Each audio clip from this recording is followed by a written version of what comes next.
Check 1 2 1 2. Huh? Check 1 2 1 2 3 1 2 3. Check 1 2 3. Huh? Okay. Okay.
For Communication Sports presents Glasgow High School Scotties football. I gotta make plays all day, man. It's a work day. Hit him on 3. 1, 2, 3. Glasgow Scotties football on WCLU 103.1 FM and AM 1490. And video streaming free at WCLUradio.com and on the Glasgow Scotties and WCLU YouTube channels. Glasgow Scotties football brought to you by Don Franklin Auto, Walbert Trucking, South Central Bank, HVAC Services, South Central Rural Telecommunications Cooperative, Garcia's Grill, Elmore Realty and Auction, Hardee's, TJ Regional Health, McDonald's, Monticello Bank, Phillips IGA, and Kentucky Farm Bureau agent Joe Myers. It's time for your Don Franklin Auto countdown to kickoff. Here we go. Right back down the field here, buddy. Good evening, everybody, and welcome here to the campus of Glasgow High School at Hank Royse Stadium for Week 3 of the high school football season.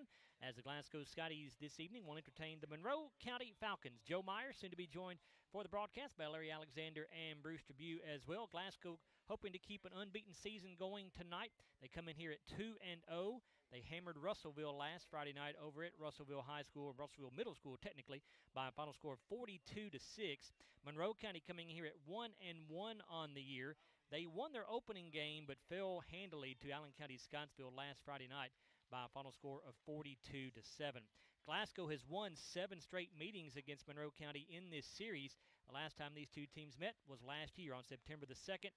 Glasgow won that ball game by a final score of 49-14. When we come back here on the Don Franklin Auto Countdown to Kickoff show, we are going to sit down with Glasgow head coach Jeff Carmen to get his thoughts on tonight's matchup between the Falcons and the Glasgow Scotties. We're back after a 3-minute timeout here on WCLU Sports. Kentucky Farm Bureau agents wear a lot of hats. They're coaches, volunteers, church members, neighbors, someone who's there when you need them, especially when you need them most. That may be a lot of hats, but they're all the perfect fit. Kentucky Farm Bureau, big on commitment. Hey son, what you doing? Daddy, I'm gonna own a dealership one day.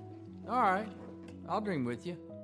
From one small dream to over 25 dealerships in the state of Kentucky, we have set out to provide Kentuckians with reliable vehicles and the best customer service for over 50 years. This may have started with a simple dream, but our dedication to our customers will go on for generations. Are you looking for a new career where you'll be a part of a family-owned business for over 50 years? Walbert Trucking is a trucking company based right here in Glasgow. With Walbert Trucking, you'll get full benefits, great pay, and 401k. And you'll be home daily. Unlimited possibilities await you. Apply today and become a member of the Walbert Trucking Team. 106 Sean Lane in Glasgow. 651-6784. We're not superheroes, but when people need us, we answer the call. We're not weathermen, but we know the Kentucky seasons like the back of our hands. For over 40 years, we've serviced any brand, anytime, with a same-day service guarantee. Now that's a big promise, and that's probably why no one else does it. So when dealing with your heating and cooling, call HVAC Services, and you'll have the right team by your side. When you come into Garcia's Grill, you're welcomed with a smile and you'll love the atmosphere. Garcia's was voted by the community as the best overall restaurant for the past 2 years. Great food at a great value. They serve fresh, delicious traditional Mexican dishes, incredible pasta, burgers, steaks, and seafood. People say you can never get burnt out on this restaurant because of all the amazing choices. Garcia's Grill, owned and operated by the Gomez Garcia family. Check them out on North Ray Street in Glasgow and on Facebook. Garcia's Grill, a different kind of Mexican restaurant. South Central Bank has been investing in the Glasgow community for over 50 years. During that time, we've learned a thing or two about hard work, relationships, and a vision for success. South Central Bank is designed to make a difference in the prosperity of our customers and the communities it serves. We want to be a part of your success. Visit southcentralbank.com. South Central Bank, member FDIC, equal housing. Here at Hank Royse Stadium, Joe Myers now joined by Glasgow head coach Jeff Garman here on the Don Franklin Auto Countdown to Kickoff show as we get set to bring you the matchup here between Glasgow and Monroe County in game number 3 of the season. And Jeff, you guys back in school for the first time on a game week this week, and not that you've had any trouble the first 2 weeks. You played very well, but do you kind of like the fact that the kids are back in a normal routine this week? Well, it helps. It's not a normal routine from what we've been doing, but it's a new routine. It's the routine we're going to have the rest of the year, and you know, it's going to take some acclimation by the boys to, you know, get back to a normal school schedule, but everything's transitioned really well so far. Did you see any notable improvement in your team from week 1 to week 2 as you look back on it, Jeff? I thought we executed a little bit better. There's still things we can do to get better, and I think, you know, the theme is we continued. We've played hard. I think the guys up front have played really, really well. And, you know, if those things are happening, you're way ahead of the game. Your offense scored on 6 of their first 7 possessions, averaging 39 points per game. And not that anybody wouldn't have had new faith in the new offense that's gone in, but at this point, as well as it's gone, I'm sure everybody has to be feeling confident about the way things are going on the offensive side. Well, I mean, we're putting up some points, and that's important. It's all about execution, though, at the end of the day. And as long as we execute, we've got players who can make plays, and the scheme is, you know, spread the field out. Also, give us what the defense is allowing us to do, and that's the big thing. I mean, and I think we've done a good job of that so far. Gavin Neal left the Russellville game with an injury, Jeff. What's his status for tonight, and how's he doing? He's fine. He's good to go. In his absence, when he has not been able to play because he missed the first game with an injury, Kanan Allen is averaging 14.8 yards per carry. Mason Arms averaging 8 yards per carry. So that you have proven that you've definitely got some good depth in that backfield, don't you? Yeah, and you know, and then still, you know, Cameron Bull hasn't had a lot of carries at the running back spot, and you know he's going to be a big factor in all this down the road as this thing goes forward. Your defense holds Russellville to 14 yards rushing. What did your kids do, or minus 14 yards rushing, excuse me, what did your kids do so well against their rushing attack? We just played sound defense. I mean, we didn't get upfield. We block wrecked real good. The guys up front, I thought, played really, really well. And, you know, we're not giving up big plays, and that goes a long, long way. You look at tonight's opponent, Monroe County. They come in at 1-1, lost at Allen County-Scottsville last week, but it's Glasgow, Monroe County. You know they're going to come in fired up, ready to play you guys. They consider us, I know, one of their biggest rivals, Jeff. How do you make sure your kids don't overlook them and are ready to match their intensity?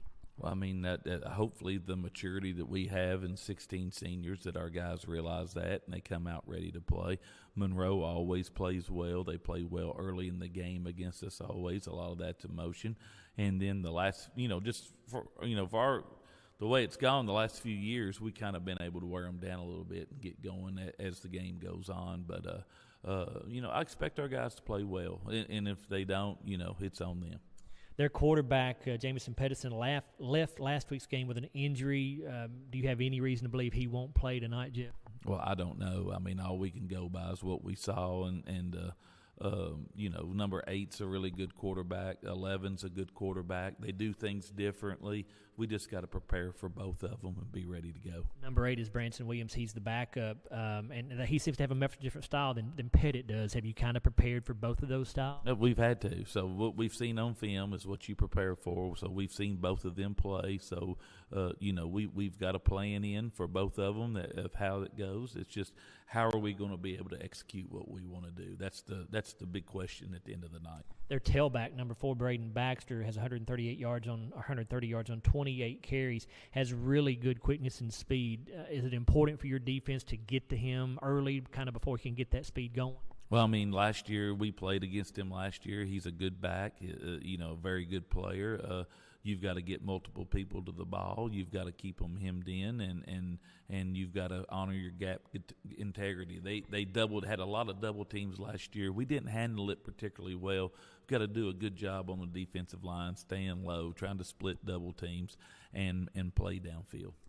They've got some other really good skill kids too, Jeff. Any of them kind of stand out to you and present concerns for you as a defense? There's 5 or 6 guys on their offense in skilled positions that can play, and they'll be as good as anybody we play all year long. And it's just a matter of us. They've got a really good sophomore class, but we got a pretty good sophomore class too, so it'll be a good matchup. What about up front for them, Jeff? How are they on the defensive and offensive line? They're solid. I mean, they're tough. They're physical. It's Monroe County. They're tough, physical players. They play hard. What else can you say? It'll be a physical football game. If you watched them play Allen last week, it was a physical game. That's what we're expecting going into it. Defensively, what do they like to do on that side of the ball? So far they've played a lot of 4-3 and with a 2-high safety look. They'll roll down some safeties. It'll kind of give it a 4-4 look. We just got to be prepared for whatever defense they put out there. We've seen every possible defense you can see so far just in 2 games this year. We just got to get a body on a body. You might not be blocking the right guy, but just be blocking somebody is all I say. I know you say Gavin Neal's back and good to go tonight. Any injuries that are going to keep kids out tonight, Jeff? No, Davey Williams has a high ankle sprain. He'll be out this week. Other than that, everyone else pretty ready to go. All right, Jeff, appreciate your time. Thank you very much. Good luck tonight. Appreciate it. That's Scotty head coach Jeff Garman, and when we come back, we will be joined by Larry Alexander and Bruce Tribute, and we'll also give you the starting lineups for both Glasgow and Monroe County. We're back after a 3-minute timeout here on the Don Franklin Auto Countdown to Kickoff here on WCLU Sports. Countdown to Kickoff here on WCLU Sports. History of scoring touchdowns and breaking records? Dakota Elmore knows a thing or two about hard work. At Elmore Realty and Auction, his team, often referred to as the A-Team, applies that same work ethic in how they serve this community. With a combined 200 years of experience, the team serves our commercial industry, helps families find their dream home, and makes your auction an easy, profitable, and positive experience. Elmore Realty and Auction, trusted since 1935. Check them out on Facebook for listings and auctions. Hardee's 2 for $5 breakfasts bake goodness into your morning. Choose a biscuit with sausage and egg, biscuit and gravy, or French toast tips. Any 2, just $5. Hardee's, goodness in the making. Get exclusive offers on the Hardee's app. Hardee's Double Deals pack double the charbroiled beef and melty cheese. Choose a double cheeseburger or bacon double cheeseburger starting at $2.99. Hardee's, goodness in the making. Get exclusive offers on the Hardee's app. A nationwide effort is underway to bring high-speed internet to small-town America. Rural broadband providers are taking the initiative. Their goal?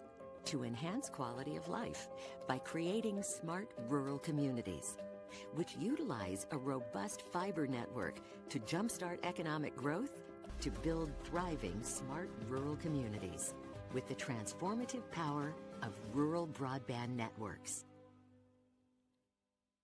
Have you injured yourself playing a sport or exercising?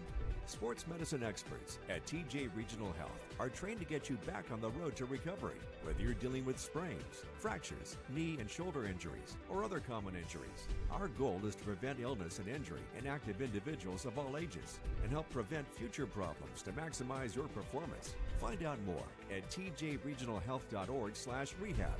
Patients first, team always. TJ Rehabilitation Services. Monticello Bank first opened its doors in 1895 as a single office in Monticello, Kentucky. Today, there are 21 MBC locations across the Commonwealth. From home loans to commercial lending, Monticello Bank offers a wide variety of convenient financial services and competitive rates from local people you know and trust. Visit them at 1434 Happy Valley Road in Glasgow and let them help make the financial side of your life a little easier. Monticello Bank, where people matter. Member FDIC, Equal Housing Lender. We know there's a big difference between being in a community and being part of the community. That's why here in Glasgow, we cheer on the Scotties. We work hard every day to make a positive impact on the community we call home. Behind our golden arches, we strive daily to serve delicious food and treats. If you could only smell this McDonald's ad, you'd smell how delicious this burger and fries really are. Join our McTeam. To learn how, text KY209 to 38000. Benefits include a sign-on bonus up to $500.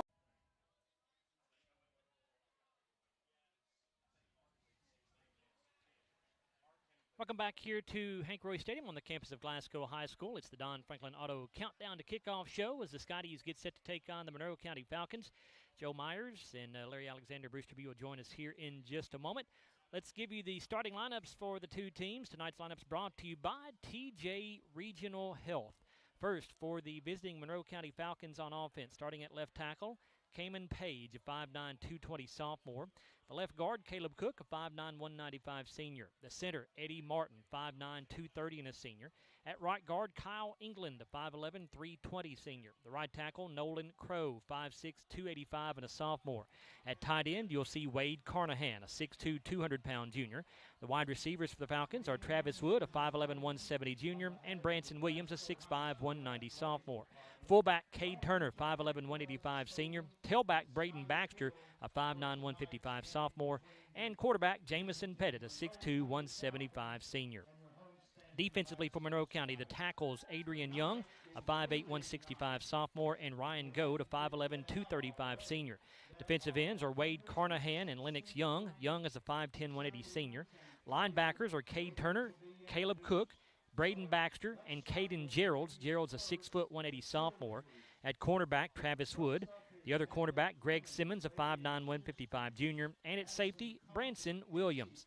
Head coach for Monroe County is John Pettit. He's in his 16th season overall. He's had 2 different stints at Monroe County as the head coach. He has an overall record of 94-82 as the Falcons head coach. Monroe County assistants are Corey Nixon, Lincoln Arnett, Luke Nixon, Jonathan Sheffield, Dean Smith, Jerome Taylor, and David White.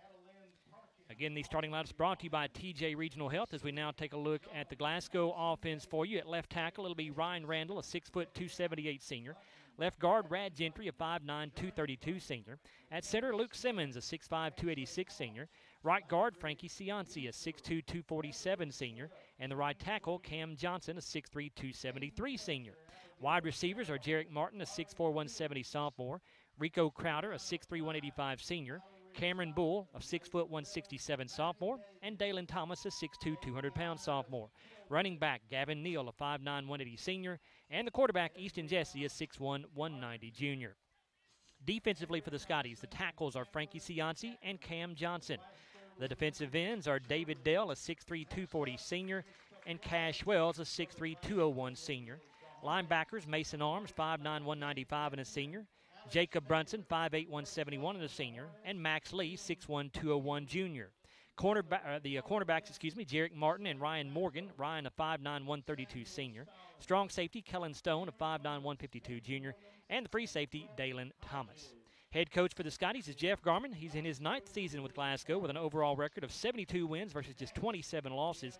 Assistant coaches for the Scotties are John Myers, Stephen Buford, Blaze Talicki, Tyler Hughes, Cameron Garman, Randall Parmley, Kevin Estes, Jeff Ritchie, Desi Austin, and Peyton Gibbons. And those are your starting lineups tonight, brought to you by TJ Regional Health. And now we bring Larry and Bruce in here to talk about this ball game between the Scotties and the Falcons. And, Larry, the Scotties have looked very good in their first 2 ball games. Would appear to be a big favorite tonight, but it's Monroe County.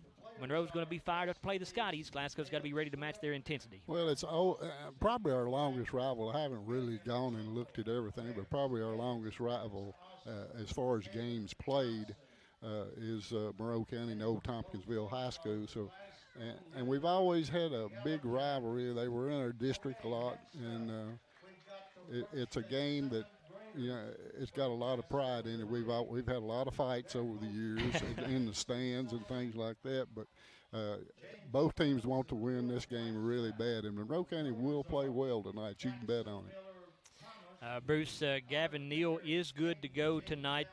Slight injury last week, but he's fine to go tonight. However, Davey Williams is out with an ankle injury, and certainly Davey a pretty key part. Of course, he started at tight end on offense. He also is a key player on defense, so the Scotties have to find a way to make up for Davey's loss here tonight. Yeah, I think we'll miss him more on defense probably than offense. We got a lot of offensive weapons, and he was a pretty integral on defense, but you're going to have some injuries early, and with that heat the other night, it's a wonder we didn't have more than we did.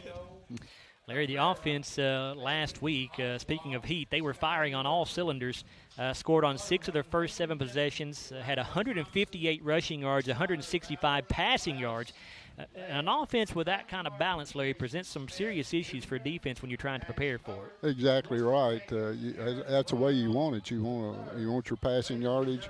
One can be a little bit more than the other, but you want to do both really well. And so far in the first 2 games, Glasgow has done that, and they scored 77 points in 2 games, and that's a big plus. Last year we didn't score that many points, so we spread the field out a little bit better. I think the offense suits them a little bit better, and it looks good so far. But of course, the 2 teams we played so far haven't been that great. And I don't know about this Monroe County team. They're 1-1, but they'll play hard tonight, and we'll have to play a good ball game to win. You're listening to the Don Franklin Auto Countdown to Kickoff show here on WCLU, and Bruce Rico Crowder led the wide receivers last week with 49 yards receiving. If you look at Rico's numbers through the first 2 ball games, he is averaging 35 yards per catch through the first 2 ball games. Right now, Rico Crowder is kind of a big play waiting to happen every time he touches the football. Well, and every time he touches it, he can break it. And, I think Easton was 8 of 10 last week, and we know one of those others was dropped, maybe both of them. He could have been 10 of 10, so he was throwing the ball well, spread it out. And you're talking about our balanced offense. And but, again, y'all have hit on it. What I've been most impressed about is our defense. Larry, we got a chance to look at several of the younger kids last year on both sides of the ball. I thought they more than held their own against Russellville's varsity. Russellville never did take their varsity kids out. Russellville got a touchdown late in the ball game, but I thought our JV looked very good last week. Well, I did too, and they're going to have to be good because we got 7 seniors starting this year on the first 11 out of offense. So got a really good sophomore class. We're going to have some people step up next year, but you're right. We're one of those programs where you may be down a year, but you're going to come back and play pretty good football. But so our young kids, and by the looks of this little league bunch out here, we got a bunch of little leaguers out here, and if they continue to play, we're going to have some good players one of these days. You might be able to hear public address announcer Jerry Ream in the background. He is announcing the Glasgow Little League teams that are all out here for Little League night. Certainly good to see all these youngsters participating in the youth program, all hopefully future Scotties. But Bruce, will give you a chance to talk about the defense. You talked about how impressed they were. They completely shut Russellville's run game down last week, held them to minus 14 yards rushing. If you look at they had 18 running plays.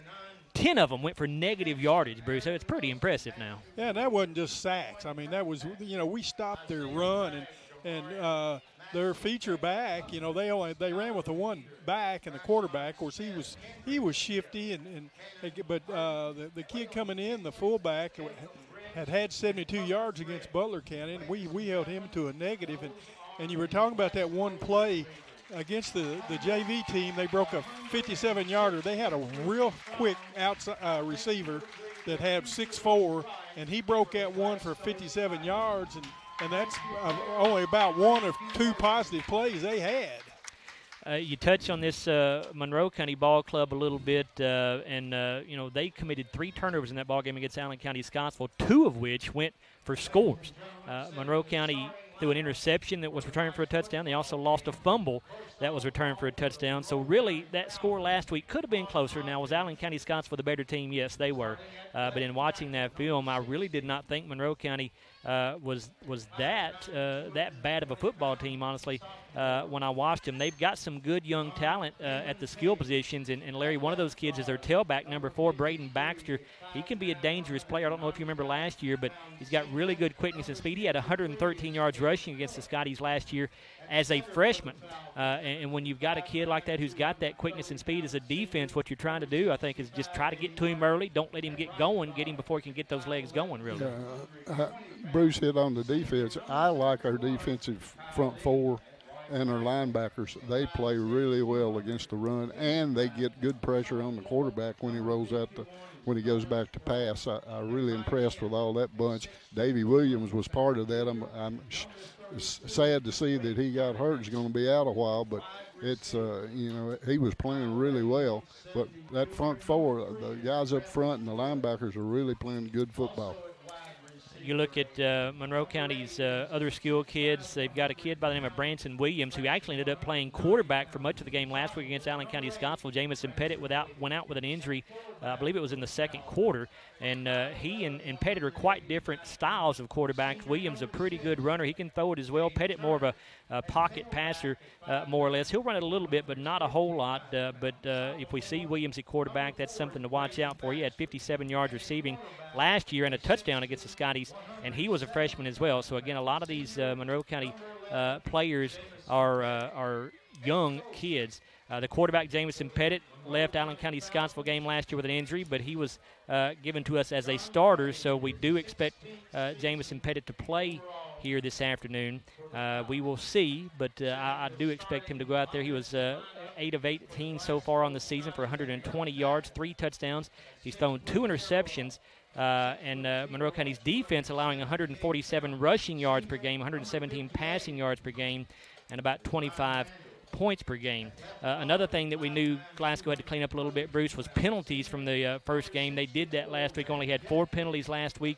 You can live with that in a 48-minute football game. Yeah, we didn't have any unsportsmanlike or those major penalties. They were all, the lesser variety, maybe lining up off sides or jumping into the neutral zone. I thought that part of it, and we did have the 1 turnover, but we've been taking care of the ball, which we didn't do early last year, and that's one of the difference with this ball club. And one thing we talk about, Larry talked about the seniors graduating, and so far our younger kids are getting plenty of playing time. Let's quickly thank our sponsors here on WCLU. Again, you're listening to the Don Franklin Auto Countdown to Kickoff Show. Don Franklin Auto, a sponsor, Walbert Trucking, HVAC Services, Garcia's Grill, South Central Bank, Elmore Realty and Auction, Hardee's, South Central Rural Telephone Cooperative, TJ Regional Health. Also sponsoring Glasgow Football, Monticello Bank, McDonald's of Glasgow, Phillips IGA, and Kentucky Farm Bureau Insurance Agent Joe Myers. All right, let's go ahead and wrap up the Don Franklin Auto Countdown to Kickoff show now. When we come back, we'll tell you about Larry's keys to the game. We'll also have a coin toss for you, and we'll let you know what the series record looks like between Glasgow and Monroe County as well. We are back after a 3-minute timeout here on WCLU Sports. This has been the Don Franklin Auto Scotties Football Pregame Show. The opening kickoff is just minutes away on WCLU. Phillips IGA, a family market since 1960. Visit the butcher shop where you'll find fresh cuts of fine meats from an in-store butcher and delicious hamburger ground fresh, plus a fresh selection of garden vegetables and fruits. They proudly carry legacy dairy milk produced right in their hometown of Highsville. Find your favorite national brands. Download the Phillips IGA app to start saving. View their weekly sales ad or simply shop online. Phillips IGA and Butcher Shop. Friendly faces and fair prices. Located on Highway 70 in Highsville. Kentucky Farm Bureau agents wear a lot of hats. They're coaches, volunteers, church members, neighbors, someone who's there when you need them, especially when you need them most. That may be a lot of hats, but they're all the perfect fit. Kentucky Farm Bureau, big on commitment. Hey, son, what you doing? Daddy, I'm going to own a dealership one day. All right, I'll dream with you. From one small dream to over 25 dealerships in the state of Kentucky, we have set out to provide Kentuckians with reliable vehicles and the best customer service for over 50 years. This may have started with a simple dream, but our dedication to our customers will go on for generations. Are you looking for a new career where you'll be a part of a family-owned business for over 50 years? Walbert Trucking is a trucking company based right here in Glasgow. With Walbert Trucking, you'll get full benefits, great pay, and 401k. And you'll be home daily. Unlimited possibilities await you. Apply today and become a member of the Walbert Trucking team. 106 Sean Lane in Glasgow, 651-6784. Glasgow Scotties football on WCLU 103.1 FM and AM 1490. And video streaming free at WCLUradio.com and on the Glasgow Scotties and WCLU YouTube channels. Glasgow Scotties football brought to you by Don Franklin Auto, Walbert Trucking, South Central Bank, HVAC Services, South Central Rural Telecommunications Cooperative, Garcia's Grill, Elmore Realty and Auction, Hardee's, TJ Regional Health, McDonald's, Monticello Bank, Phillips IGA, and Kentucky Farm Bureau agent Joe Myers. Playtime's over, boy. Somebody got to be the victim tonight. Go! Go! It's time to play game day. Let's get the game on.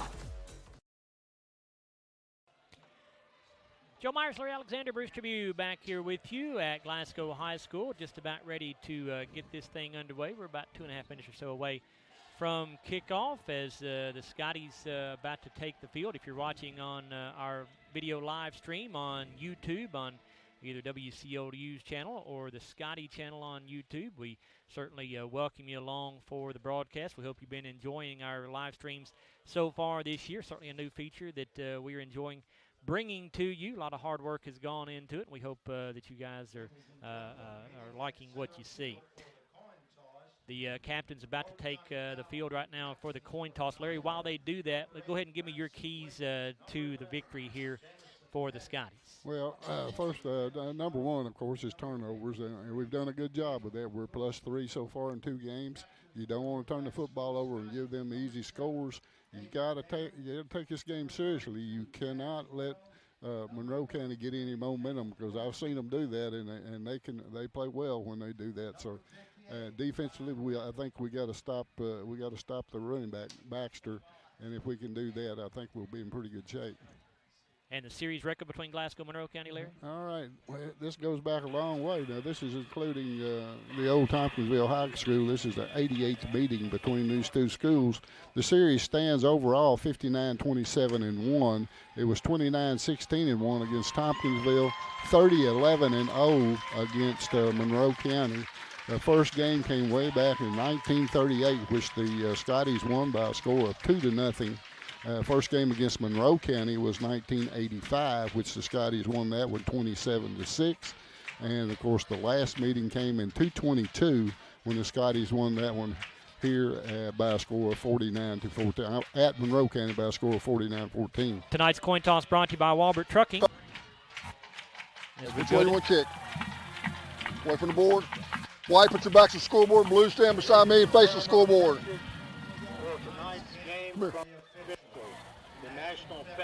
Blue team won the toss. We'll receive. Guys, we're ready to roll. Let's go. Good luck. Right. That is referee Steve Johnson wearing the microphone for us tonight. As you heard, the blue team won the coin toss. That's the Scotties, of course. And again, that coin toss brought to you tonight by Walbert Trucking. Glasgow in the royal blue jerseys tonight with white numerals, white pants, royal blue helmet with a white Scottie paw on each side of the helmet.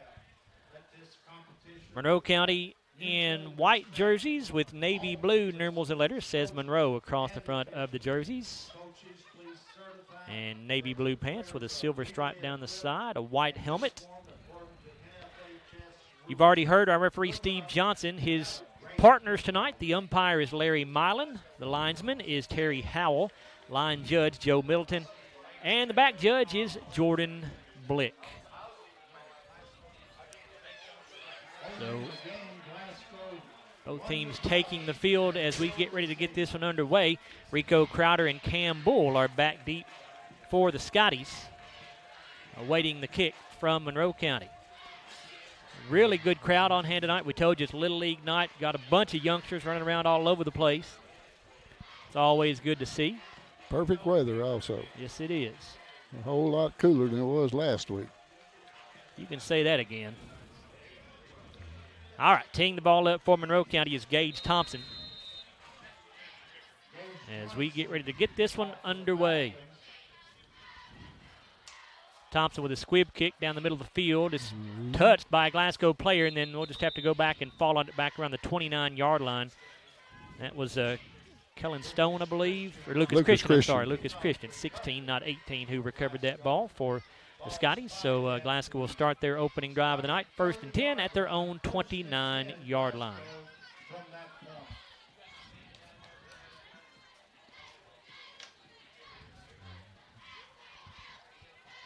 Easton Jesse leads his club out of the huddle here.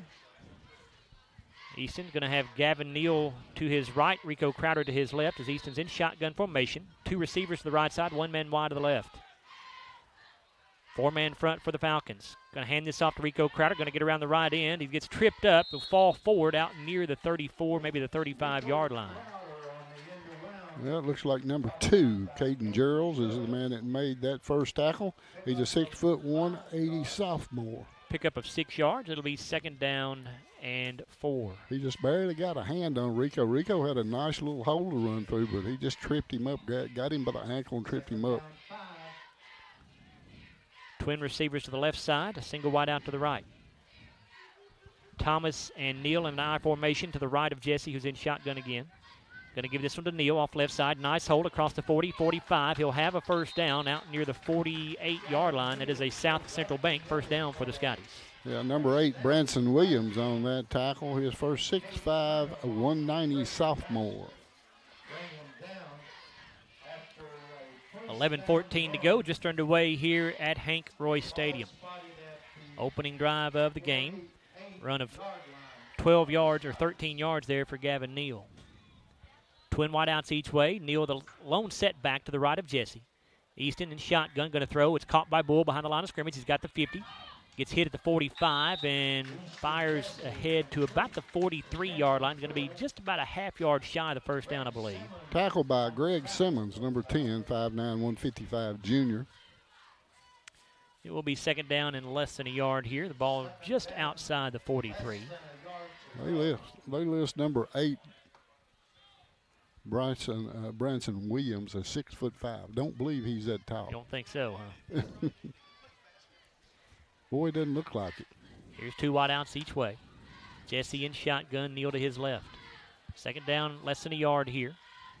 Here's the give to Neal up the middle. Gavin bounces off a tackler at the line of scrimmage. He's across the 40, and he'll find his way down around the 37-yard line. Well, a nice run by Gavin. He bounced off of number 77 and just kept going. Number 40 made the tackle. That would be Lennox Young for his first tackle tonight, 5'10", 180 senior. It's another South Central Bank first down for the Scotties. They are at the Monroe County 37-yard line, 1st down and 10. 10:02 to go in the first. We're scoreless. Scotties driving on their opening drive of the game. Yeah, pretty methodical drive so far. One little hitch pass out is all we've had, and running the ball the rest of the time. Neal and Crowder on either side of Jesse in the backfield. 2 wideouts left, 1 right. Here's the snap. Going to give this one to Crowder. Goes up the middle with it. He'll cross the 35 down to around the 33. That'd be number 40 again. That's his 2nd tackle in a row for Lennox Young.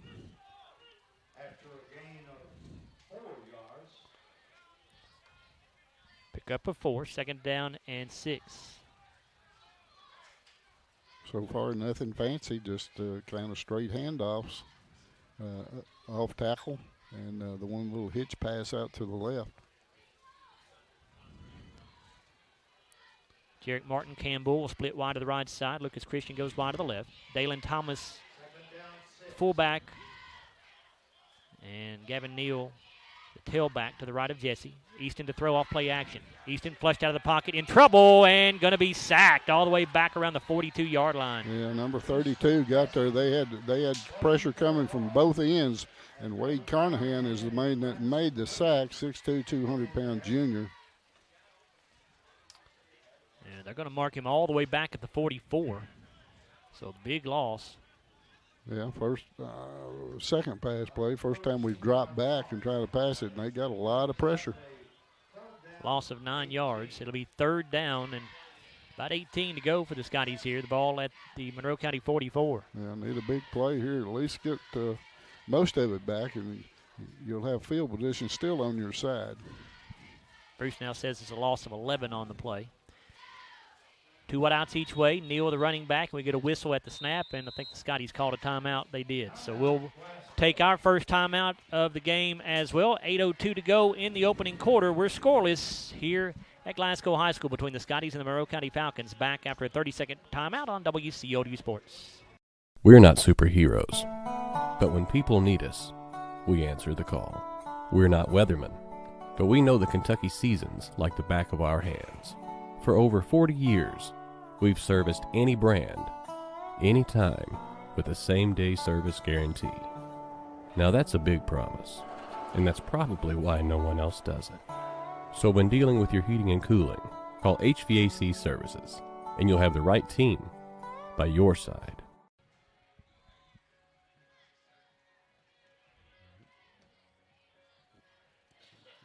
.802 to go in the opening quarter here at Glasgow High School. Scotty's facing a third down and 18. Larry, what would you think Glasgow needs to get here on this third down play to consider going forward on 4? I would say they need to get at least about 12 yards.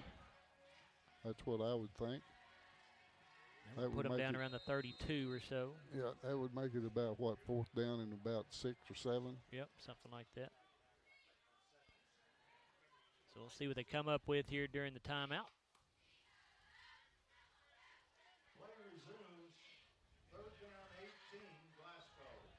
Hudson Gum is in at quarterback here. Bull and Neal are the backs. Gum trying to get the Falcons to jump, but they're not going to right now. Now they do snap it. He fumbles the ball. Hudson's a busted play. Hudson's going to try to run around the right end with it. He's got some room. He's got the 35, and he'll get it across the 34 to they spot him out right at the 34, I believe. Yeah, Braden Baxter knocked him out of bounds for his first tackle. Hudson made something out of nothing right there, so they do get down to the 34, and it looks like the Scotties are going to keep the offense on the field here. We're a little bit 2 yards shy of what I wanted, but I think they're going to go for it anyway, it looks like. Pickup of 10. It'll be 4th down and 7. Ball at the Monroe 34. Jesse in shotgun. 2 wideouts to the left, 1 to the right. Neal, the running back, to the left of Jesse. Easton has the snap. Under pressure, setting up a screen, caught by Martin. He's got room here, the 30, makes a man miss there, down inside the 25, and he's got the first down. He does, boy, nice play, good call. Little middle screen. Hold the phone, there is a flag down back around the 48-yard line. Personal foul. Personal foul, roughing the passer, will tack it on the end. All right.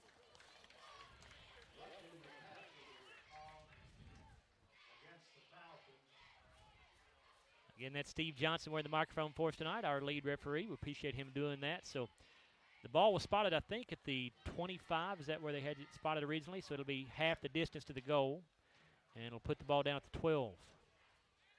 First down 10, Glasgow at the Falcons 12-yard line. So completion, or a pickup of 9 yards on the completion. So 1st and 10 Scotties at the Monroe County 12 as they convert a big 4th down. Trips to the left side, a single wide out to the right. Neal's the running back to the left of Jesse. 4-man front for Monroe County. Jesse pumps, now throws into the end zone looking for Rico Crowder. Caught, did he stay in bounds? He did, touchdown Scotties. Boy, that ball was thrown just perfectly. Rico about 6'3", 6'4". He just went right up over the defensive back and got it. For Rico Crowder, his 2nd touchdown reception of the season. Easton Jesse throwing his 5th touchdown pass. And now Wesley Travis on for the extra point, by the way. That touchdown brought to you by Elmore Realty and Auction. And this PAT attempt brought to you by Walbert Trucking. Snap is down, the kick is up, and it is good. And Wesley Travis remains perfect on his PATs this year.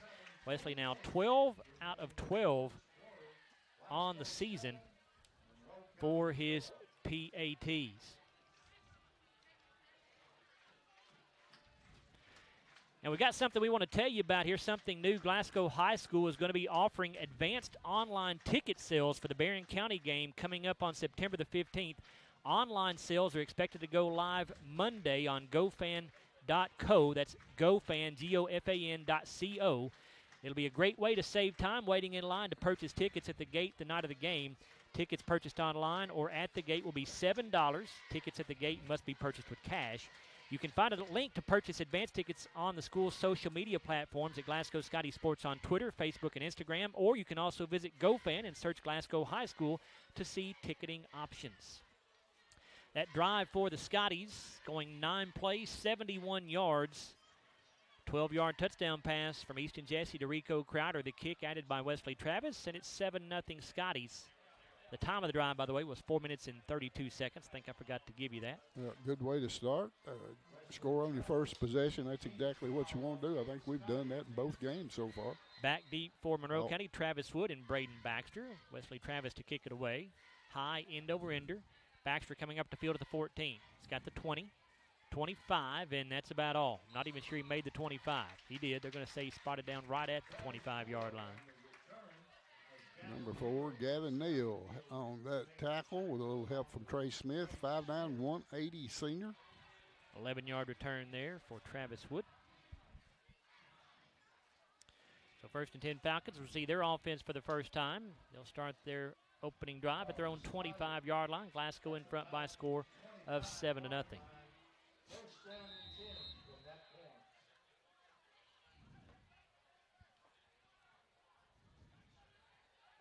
Jamison Pettit in shotgun. He's got a back on either side and one behind him. It's a full house backfield here. Inverted wishbone really is what we've got. Going to give this thing off to the deep man, and that is Braden Baxter, and the Scotties stuff him.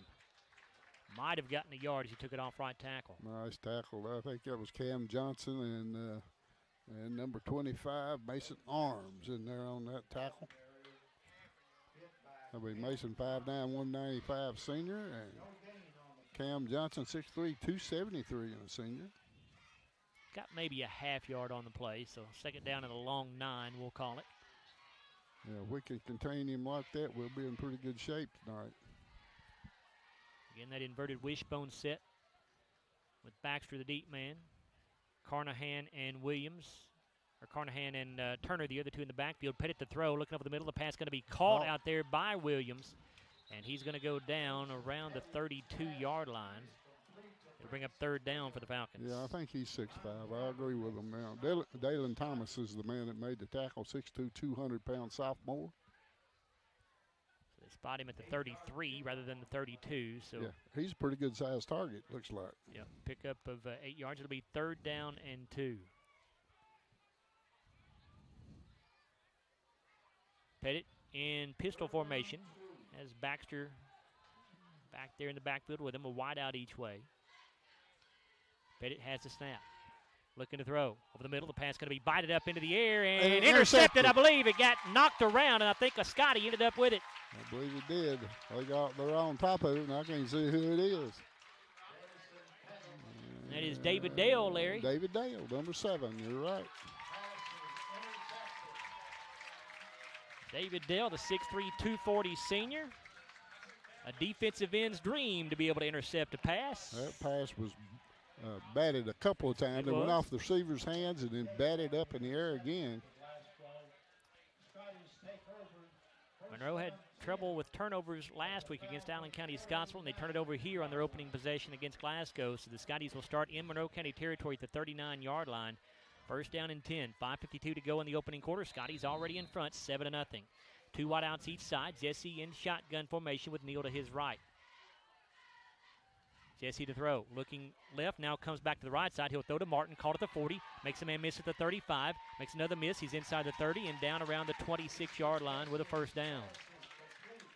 Number 32, Carnahan, Wade Carnahan, with his second tackle of the night. South Central Bank first down will bring up 1st and 10 for Glasgow at the Monroe 26. Number 40 for Monroe County, Lennox Young, is in the backfield every time when we drop back to pass. Jesse in shotgun, I formation to his left. Thomas the fullback, Neal the tailback. Two receivers each right side, one to the left, and Jesse just bobbled the snap as he took the shotgun snap and could not get the handoff. I think it was supposed to be a handoff to Gavin Neal, but Jesse did not get a good handle on the snap and going to be taken down for a loss back around the 30. Yeah, big number 77, Ryan Gold, is the man that made the tackle, 5'11", 235 senior.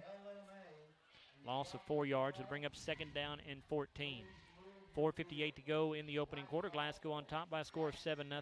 Yeah, we've had 2 bobble snap. One, Gum mishandled the snap from center to the first half, but he got positive yardage out of it. That time, Easton could not get positive yardage. Barton and Bull wide to the right side. Rico Crowder wide to the left on 2nd and 14. Neal in the backfield.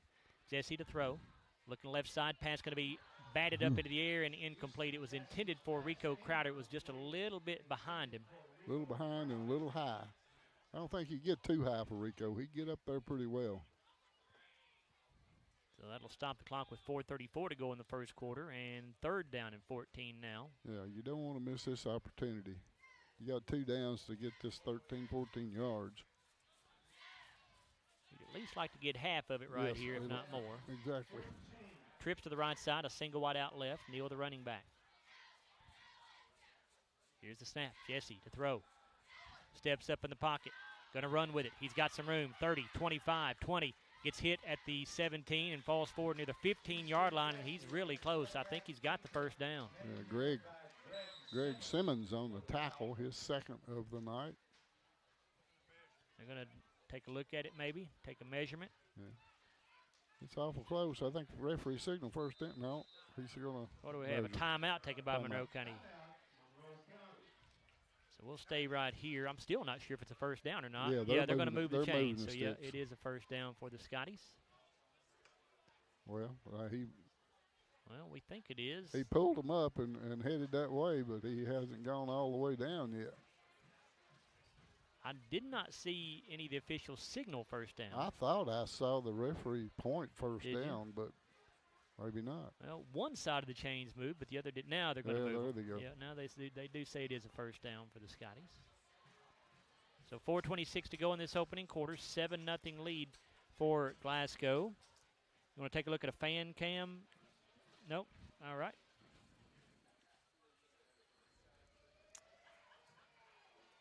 So we'll get back to action here in just a moment. 1st and 10 for the Scotties. The ball at the Monroe County 16-yard line.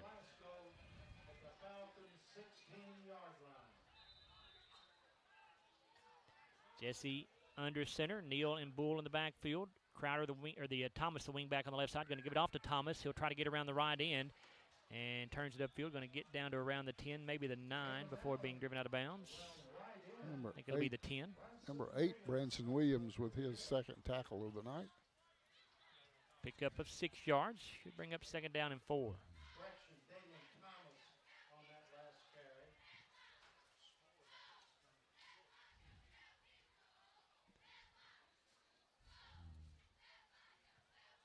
Bull and Thomas, the wing backs.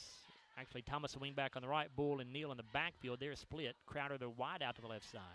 Jesse going to give this off to Neal. Tries to go up the middle. Gets met in the hole. And going to be dropped after a gain of 2, maybe 3.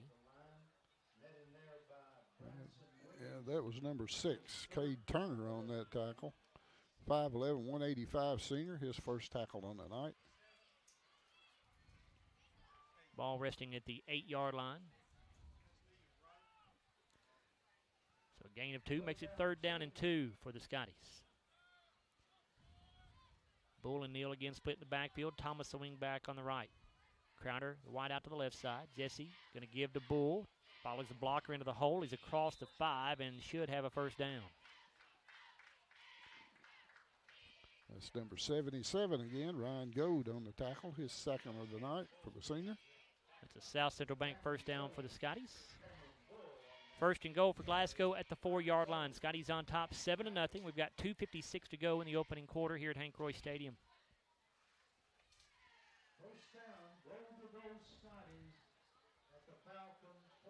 Jesse under center. Same formation here as the last couple of plays. Bull and Neal in the backfield. Going to give it off to Thomas, the wingback, trying to get around the left end this time, trying to cut it upfield, looking for some running room, and Monroe County strung that out really well defensively. Just did not give him a gap to turn it upfield in, and I don't think he gained anything. Well, Cade Turner on the tackle, his second.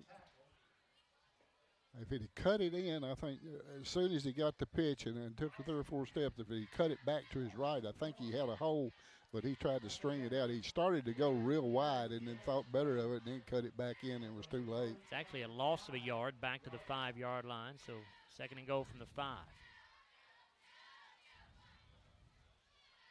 Bull and Neal in the backfield. Thomas the wing back on the left side.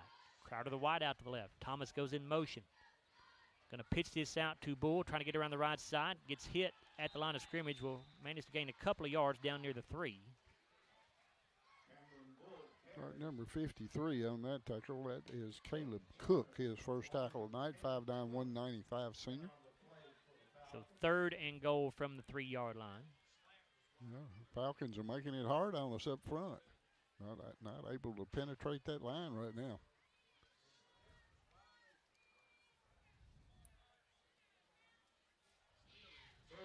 Thomas wing back on the right, Neal and Bull in the backfield.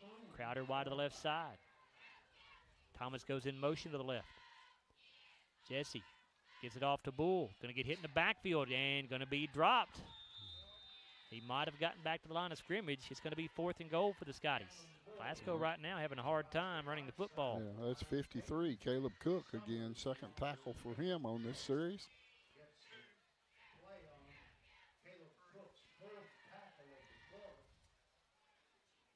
Gain of 2 down to the 3-yard line, so 4th and goal from the 3. I figure we might kick a field goal here, but we're going for it.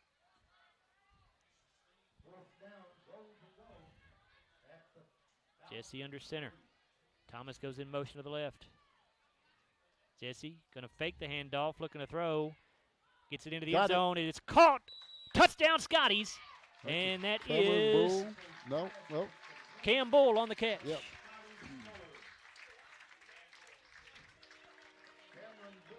It'll be a 3-yard touchdown pass from Easton Jesse, his second of the night.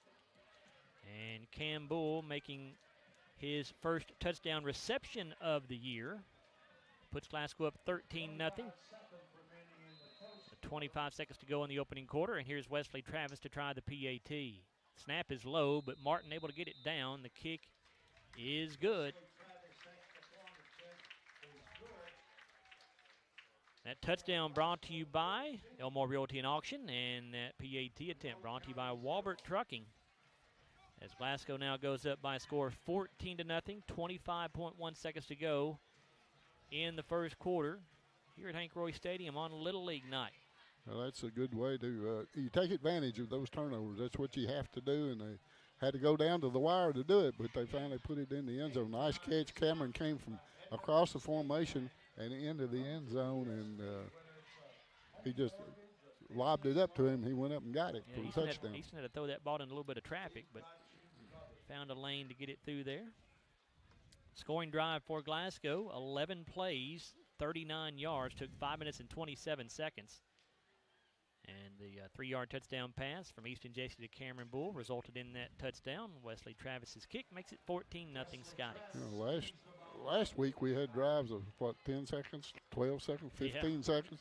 Tonight, really crowning it out, 4:32 and 5:37 on both possessions. Travis gets the kick away. It'll be fielded by Wood back at the 9-yard line. He's across the 15, 20, 25. Tries to hurdle a man across the 30, and that's going to be a flag. You can't do that, right? You can't do that in high school football, can you? They threw a flag for something. Mason Arms made the tackle on that kickoff, by the way, his second of the night. We'll get the call from Steve Johnson here.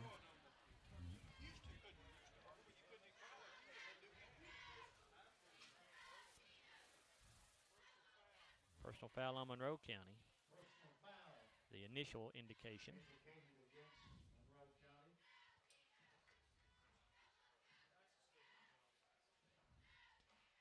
Is hurling a personal foul? I don't know if that's the actual penalty. We didn't get a Mr. Johnson did not turn his mic on to let us know.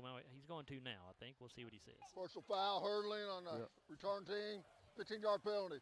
Didn't realize that. I didn't think you could do that in high school, but I didn't realize it was a personal foul, though. I didn't either. So 1st and 15 for the Falcons. They start this drive at their own, or 1st and 10, excuse me, starting the drive at their own 15.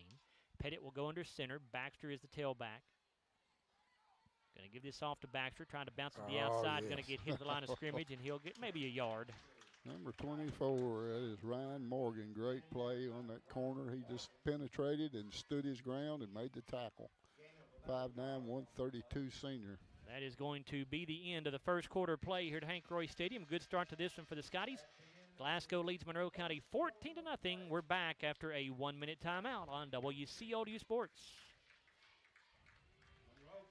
Come into Garcia's Grill. You're welcomed with a smile, and you'll love the atmosphere. Garcia's was voted by the community as the best overall restaurant for the past 2 years. Great food at a great value. They serve fresh, delicious traditional Mexican dishes, incredible pasta, burgers, steaks, and seafood. People say you can never get burnt out on this restaurant because of all the amazing choices. Garcia's Grill, owned and operated by the Gomez Garcia family. Check them out on North Ray Street in Glasgow and on Facebook. Garcia's Grill, a different kind of Mexican restaurant. South Central Bank has been investing in the Glasgow community for over 50 years. During that time, we've learned a thing or two about hard work, relationships, and a vision for success. South Central Bank is designed to make a difference in the prosperity of our customers and the communities it serves. We want to be a part of your success. Visit southcentralbank.com. South Central Bank, member FDIC, equal housing.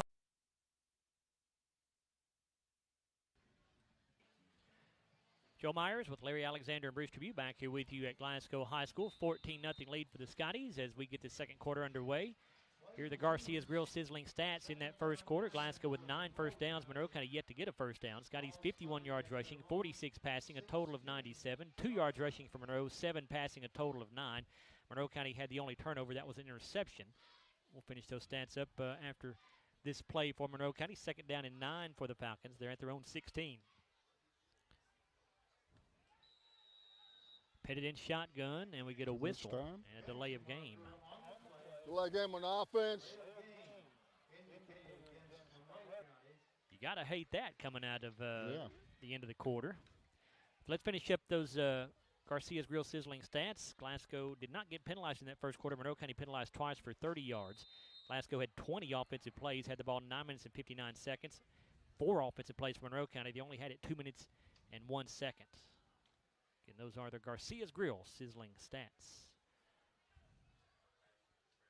Pettit in shotgun as Cade Turner to his right. 2 receivers each way. Pettit to throw. Looking to the left side. Pass going to be caught by Baxter. Slips him in at the 15. He's across the 20 and up near the 25-yard line. And going to have a first down, I believe, or really close if he doesn't. It will be a first down, they say. Yeah, just a little hook pattern out. Jacob Brunson on the tackle, by the way, number 33, 5'8", 171 senior. Just a little hook pattern out. Had plenty of time. He just threw it, caught it, and got good yardage afterwards. Barron County and Warren East going at it tonight over at Barron County High School, and Warren East leads Barron County 6-0 at the end of the first quarter there. 2 receivers to each side. Turner, the running back, going to fake the handoff to him. Pettit keeps it himself. He gets away from a couple of tacklers in the backfield. He'll get positive yardage out near the 27-yard line before being run out of bounds. Well, he got hit right in the backfield, spun off, though, and Kellen Stone came up and made the tackle, his first, 5'9", 152 junior.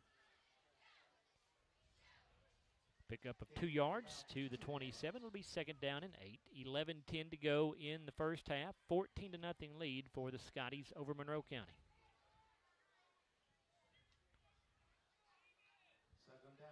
Three receivers left, one to the right. Pettit has Turner to his left. He's in shotgun formation.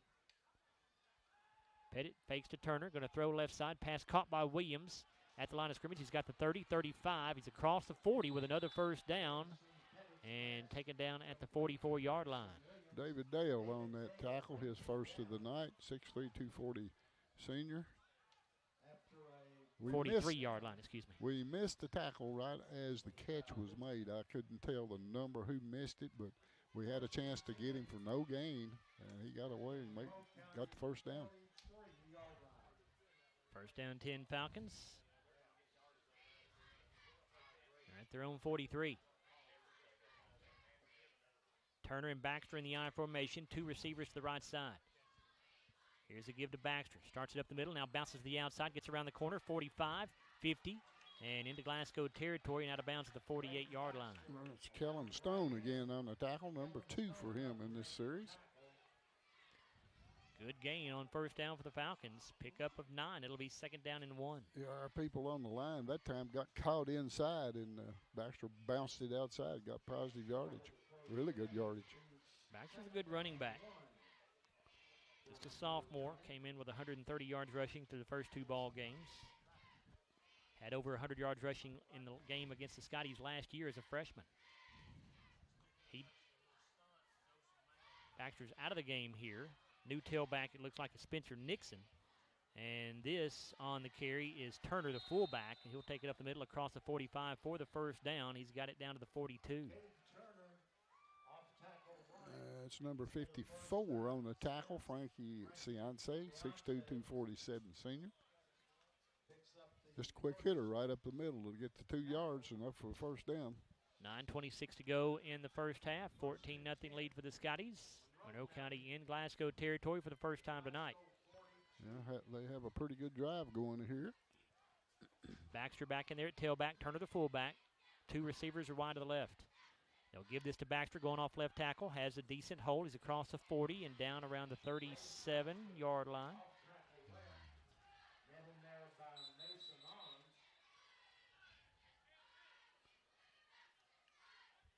Mason Arms on that tackle, number 3 for Mason.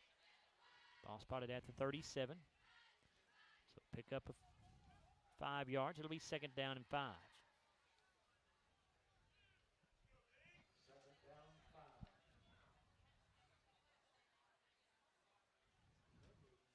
Two receivers go left side this time. Turner and Baxter in the eye once again with Pettit under center, and the Scotties jump off sides. We did that a couple of times last week. Encroachment on the defense, 5-yard penalty.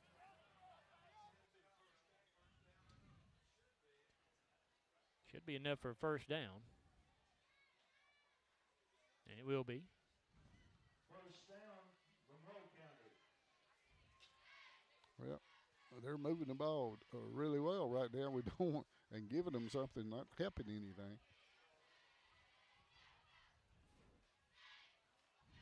Ball spotted at the Glasgow 32-yard line. Williams and Bork are the receivers to the right side. Baxter the tailback, Turner the fullback in the I formation. Give this to Baxter. Goes off right tackle. Got good yardage again. Going to be down near the 25-yard line. Yeah, he's a hard runner. Like 33. Jacob Brunson again on the tackle, number 2 for him. They back the ball up to the 26. Gain of 6 there. It'll be second down and 4.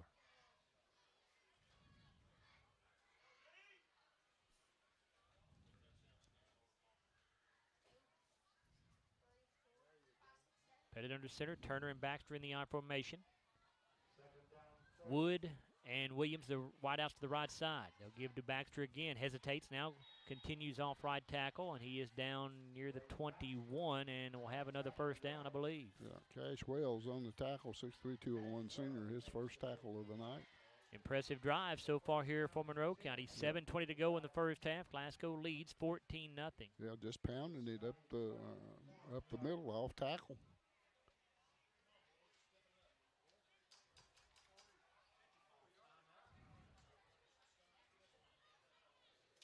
Pettit again will go under center. The Falcons stay in I formation. Turner and Baxter in the I. 2 receivers to the right. Give to Baxter. Goes off the left side this time, and he'll get 2 or 3. Maybe got more than that. Let's see. That's Mason Arms again on the tackle. Ball at the 18, so they will give him a 3-yard pickup. It'll be 2nd down 7.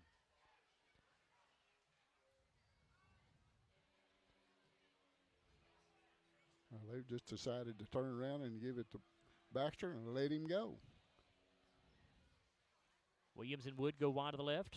Now Pettit goes into shotgun formation. Baxter and Turner on either side of him. Tight end Carnahan on the right. Pettit to throw. Pass going to be caught out there by Wood at the 20. And he's going to get down to around the 15-yard line. Yeah, Kelvin Stone on the tackle. He saw the play, came running up, and did a good job to keep him getting that first down. Pickup of 3. 3rd down and 4. Certainly 4-down territory here for the Falcons at the Glasgow 15-yard line.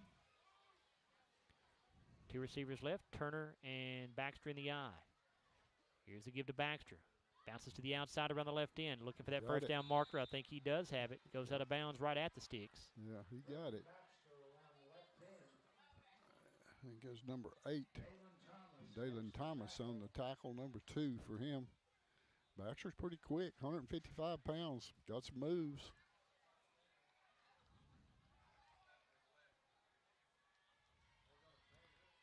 And it is a first down. They just now give the first down signal.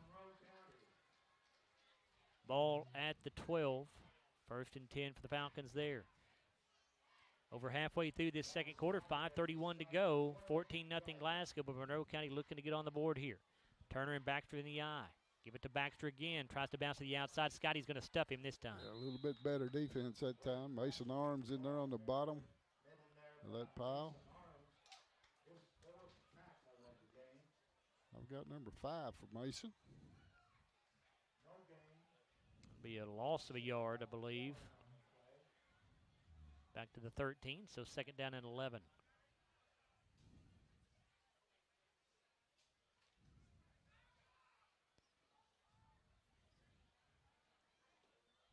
Williams and Wood, the wideouts to the right side. Turner and Baxter again in the I. Carnahan, the tight end, on the left side. Pettit under center. Off play action. Rolling out to the left side. In trouble. Gets a block. Throws it up for grabs into the end zone. The pass is out of bounds. It was intended for Wade Carnahan, and Ryan Morgan was right there with him. Good coverage there by Ryan. Yeah, good pressure there by David Dale and number 54, Frankie Cianci, getting that back in there and turning that thing back into the inside. Stops the clock with 4:43 to go until halftime. Glasgow leads 14-0. It's 3rd down and 11 for the Falcons at the Scotties 13. Yeah, got to stop them twice.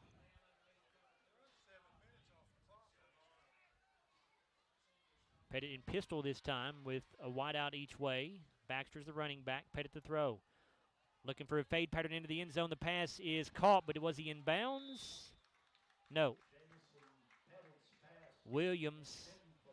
I think he dropped it. Did he drop it? I think he Didn't dropped he bring it. it in? I'm not sure he was in bounds anyway to begin with, but they were just looking for a fade pattern to the big 6'5" Branson Williams. Yeah, not a bad call. Jarek Martin was there on the coverage for the Scotties. So 4th and 11. Yeah, big play here for the Scotties. Take over on downs if they can stop them. Pettit in shotgun. Baxter to his, or pistol, excuse me. Baxter behind him. Wood wide to the right. Williams wide to the left. Pettit looking to throw. Looking to the right side. Looking for Wood in the end zone. It is going to be incomplete. It was thrown out of the back of the end zone. But again, Ryan Morgan on the coverage there right with Wood.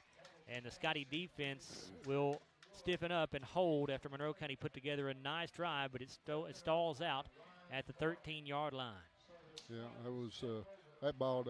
I didn't think was going to have a chance to be. He just threw it like a way up in the air and let him come down, and the receiver is not big enough to do that. 16-play drive for Monroe County goes for naught. The big defensive play right there on that series was that first down play on that last series of downs when they threw him for a loss. What yard line? 13? Ball to the 13 as Glasgow starts this drive. First down and 10. 4:31 to go in the second quarter. Scotty's up 14-0. Easton's Essie to throw. Pass caught by Bull behind the line of scrimmage. He's got the 15. He's got the 20. And he'll slip a tackle and get out to near the 23, I believe. Let's make sure. Remember, Greg Simmons on the tackle. That's his third. Yep, ball at the 23-yard line. It is a first down for the Scotties. Pickup of 10. Well, Jeff Garman said in the pregame there that Cameron Bull was going to be a factor before the season's over with. He's starting tonight, I think. Jesse in shotgun. Neal to his right. Twin receivers each way. Here's a give to Neal.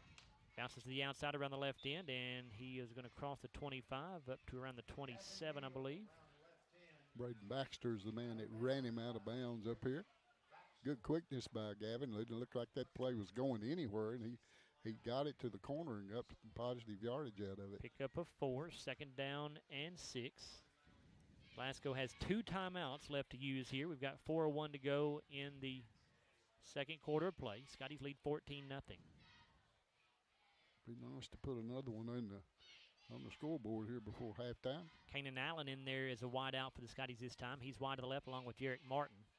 Easton Jesse to throw, looking for Martin. The pass going to be caught by Jarek at the 36. He's going to get across the 40. You're actually going to go down right at the 40-yard line, it would appear, for another Glasgow first down. Yeah, Greg Simmons on the tackle, number 4 for him. Jarek Martin got good size. He's tough.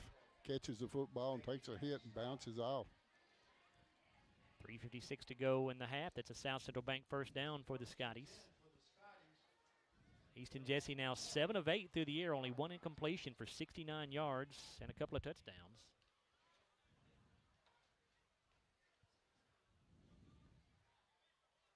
Crowder and Bull go wide to the right side. Allen's a wing back on the left side. Neal the running back. Jesse in shotgun. High shotgun snap. He handles it, gets it off to Neal, and he'll get short yardage, maybe to the 42. Looks like number 6, Cade Turner on that tackle. That's his third. 2-yard pickup for Neal. Scotties as a team have rushed the ball 16 times for 55 yards. Gavin Neal, leading rushers, 5 carries for 25 yards. Clock running 3:08. We're going to have to do something big here to get in scoring position. 2 wide outs to the right. Allen, the wing back on the left. Going to give it off to Neal again. And Gavin going to cross the 45 to the 46. So we go under 3 minutes remaining now in the half. Wade Carnahan on that tackle, 6'2", 200 junior. That's his third tackle on the night.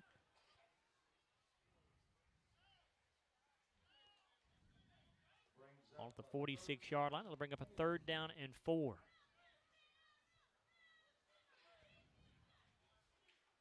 Crowder and Bull wide to the right. Allen, a wing back on the left. Neal, the running back. Jesse in shotgun. Easton looking to throw.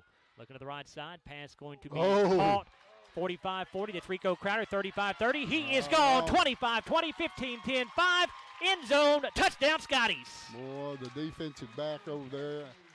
I can't pick up. I don't know whether that was, I believe that was Williams, I believe, that jumped on that pass play. He thought he had it intercepted, and the ball just went right by him, and touchdown for Rico. That is a 54-yard touchdown completion, and that will go down as our Hardy's hot and fresh play of the game.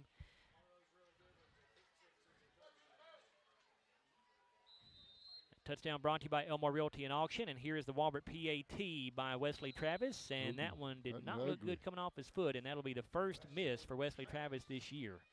Just didn't good piece of that one. And we still need to take our break here in the second quarter, so there's 2:15 to go in this first half of play. It's 20-0, Glasgow on top of Monroe County. We're back after a 30-second timeout on WCLU Sports.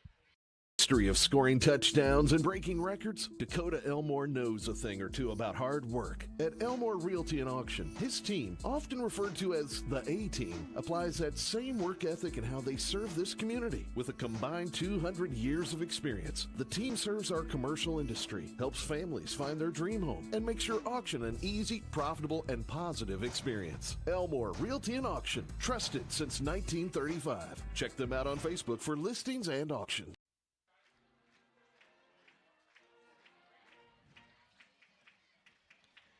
So you just saw our Hardy's hot and fresh play of the game there by Rico Crowder.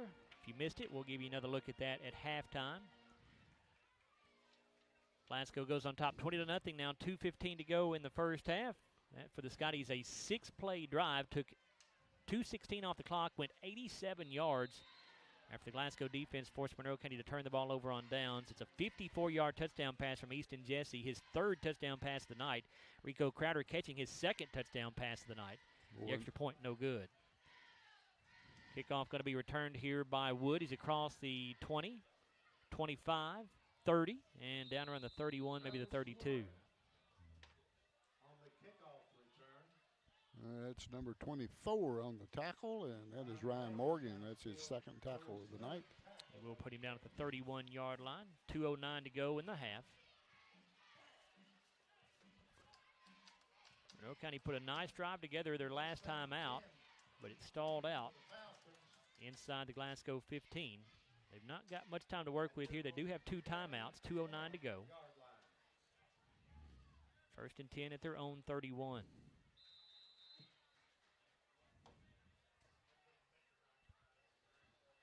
Pettit in shotgun, has Turner to his left. Twin receivers to each side. Pettit looking left, now going to run with it. Across the 30, 35, he slides down, gives himself up around the 37.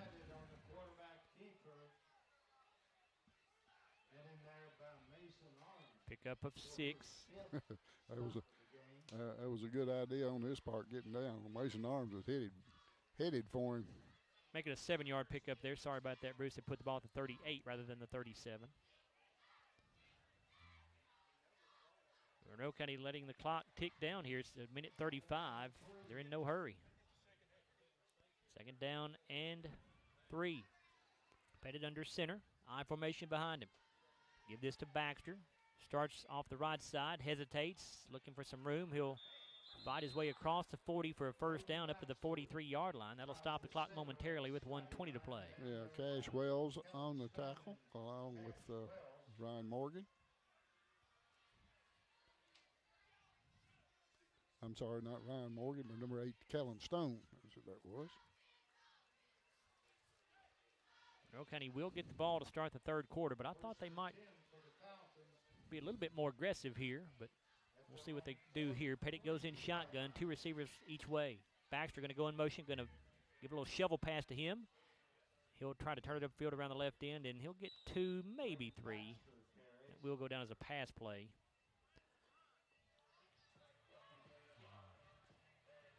David Dale again on that tackle. Pickup of 2. That's his 2nd on the night. 2nd down and 8. We're down to 42 seconds left in the half. Yeah, no hurry for Monroe. They get in the football when they come out in the 3rd quarter, so they don't want to turn it over, I guess, down here. Twin wideouts each way. Pettit in shotgun. Turner in the backfield with him. Pettit to throw. Going for Lets it go down the left sideline. It is going to be knocked up into the air and incomplete. Jarek Martin there on the coverage, step for step with the intended receiver from Monroe County, who was Branson Williams. Really good coverage right there by Jarek Martin. Right with him, step for step, turned the head right when the ball got there, knocked it away. Incomplete pass stops the clock with 16.6 to go until halftime. Glasgow leads 20-0.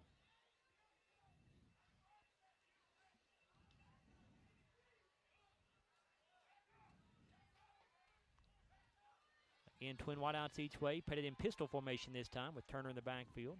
Baxter going to go in motion to the left side. They fake the pitch to him, give it off to Turner instead on the running plays across the 50, 45, And he's going to go down in Glasgow territory at the 43. That'll stop the clock with 10 seconds to go while they set the change. We'll see if Monroe County calls a timeout here. Dalen Thomas on the tackle, number 3 for him. Falcons will burn their second timeout of the half. Stay tuned for our Don Franklin halftime show coming up shortly, where we will take a look at the Garcia's Grill sizzling stats. Also tell you a little bit about the upcoming week in fall sports here at Glasgow High School. Fall sports are in full gear here with everybody in action. Scottie football team next Friday night on the road at Allen County-Scottsville. I think that'll be a pretty good ball game. ACS looks to have a pretty solid ball club this year. They hammered this Monroe County team last week, 42-7. And never an easy place to go when you go down there and play in Scottsville. Allen County will hit you and hit you hard and hit you late sometimes. It'll be a 6:30 pregame. Our broadcast at 7 o'clock next Friday night here on WCLU and also on YouTube. Again, we appreciate those of you joining us on our live stream on YouTube. First and 10 Falcons as we go back to action. The ball at the Glasgow 43. 10 seconds to go in the half. 2 receivers to the left side. Pettit in shotgun. Throwing left. Pass batted up into the air by Kellen Stone and incomplete. Almost had him on there. Well, we talked about it last week, Larry. Kellen Stone just around the football a lot. He is. We call his name on defense quite a bit. Yeah, he's already got 4 tackles tonight. He's a junior, only 152 pounds. But he's a football player. 6 seconds to go. Second down 10 at the Glasgow 43. Pettit trying to get his offense lined up here. He's in pistol formation. Baxter in the backfield. They're going to put Wood in motion. High shotgun snap. And Jamison Pettit just going to give himself up in the backfield here. And that will end the first half of play. At halftime, your score, Glasgow 20, Monroe County Falcons 0.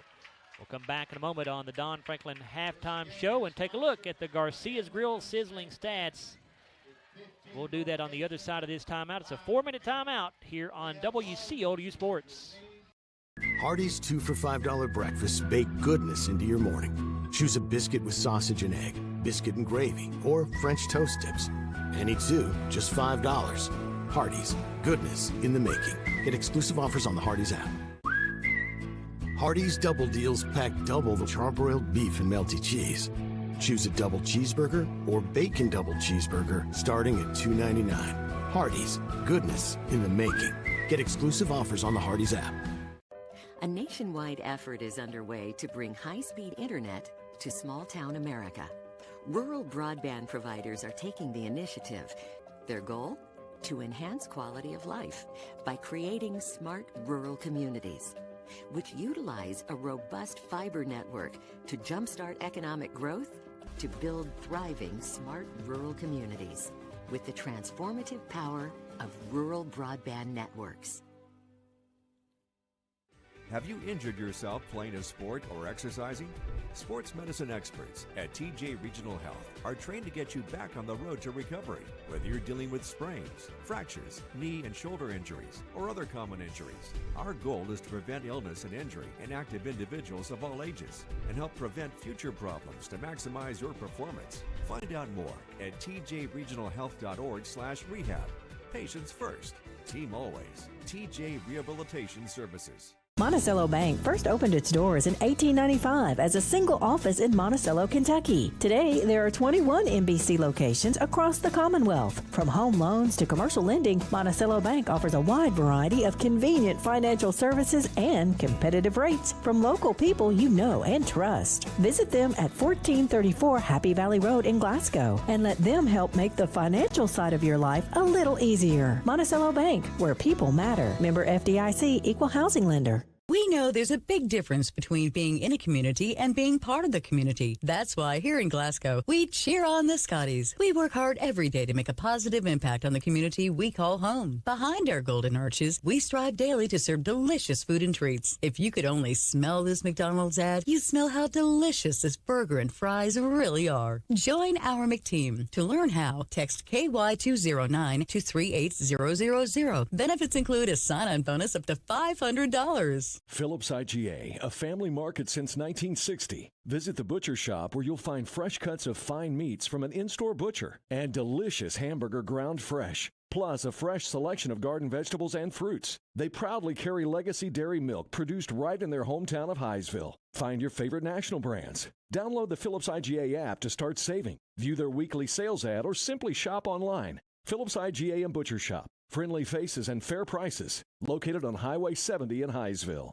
Kentucky Farm Bureau agents wear a lot of hats. They're coaches, volunteers, church members, neighbors, someone who's there when you need them, especially when you need them most. That may be a lot of hats, but they're all the perfect fit. Kentucky Farm Bureau, big on commitment. Hey, son, what you doing?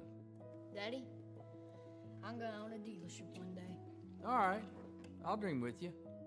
From one small dream to over 25 dealerships in the state of Kentucky, we have set out to provide Kentuckians with reliable vehicles and the best customer service for over 50 years. This may have started with a simple dream, but our dedication to our customers will go on for generations. It's time for the Don Franklin Auto Scotties Football Halftime Show on WCLU.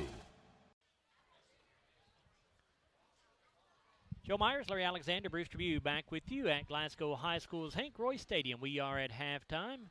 20-0 lead for the Scotties over Monroe County here on the Don Franklin Auto halftime show. And Larry, the Scotties have looked good once again tonight. Monroe County did put together one nice drive on offense, but the Scotty defense eventually stiffened and forced them to turn the ball over on downs. The Scotties have turned one turnover into points. They took that turnover on downs and turned that into points as well. Yep, that's exactly what you want to do, too. When they turn it over to you, you want to make them pay for it, and so far the Scotties have done it. 3 possessions, 3 touchdowns tonight, all by way of the pass, and Glasgow offense just really clicking when, we've got a good running game, and we've got the Easton is throwing the football really well tonight.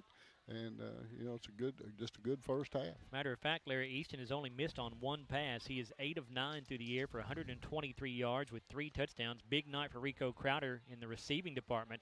He's got 2 catches. Both have gone for touchdowns. He's got a total of 66 yards receiving. One of them was a 54-yard touchdown reception. Yeah, Rico, pretty good-sized kid, 6'3", 6'4". Get up there and get the football. Got speed when he catches it. We told you coming into the game he's averaging 35 yards per catch, and he's made a couple of big plays here tonight as well. A couple of scores for you, a few scores to pass along to you. Barron County and Warren East have gone to halftime, and it's Warren East still continuing to lead Barron County by a score of 6-0. At the half, Edmonson County over Muhlenberg County by a score of 7-0. Saw a few other scores on here too that I was going to pass along to you as we pull this up off score stream here. Warren Central leading Butler County 16-13. They're in the second quarter there. And no score on Greene County and Hart County yet. Nothing reported anyway. There may be a score, but nothing's been reported. Caverna leads Eminence by a score of 12-0. And next week's opponent for the Scotties, Allen County-Scottsville, trailing Franklin Simpson right now 21-0. That game at halftime. So it's 20-0 here. Glasgow on top of Monroe County at the break, and it is time for us to turn things over to Larry and Bruce now to take a look at the Garcia's Grill sizzling stats here on the Don Franklin Auto halftime show. Larry? All right, Joe.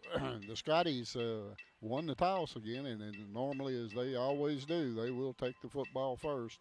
They did so. They took the opening kickoff on their own 29-yard line, 11:58 to go in the first quarter. From that point, Glasgow went on a nice drive, 9 plays, 71 yards, took 4:32 off the clock. Rico Crowder took a 12-yard touchdown pass from Easton Jesse, just threw it up and into the corner of the end zone, and Rico went up with his 6'4" frame and went and got it for the touchdown.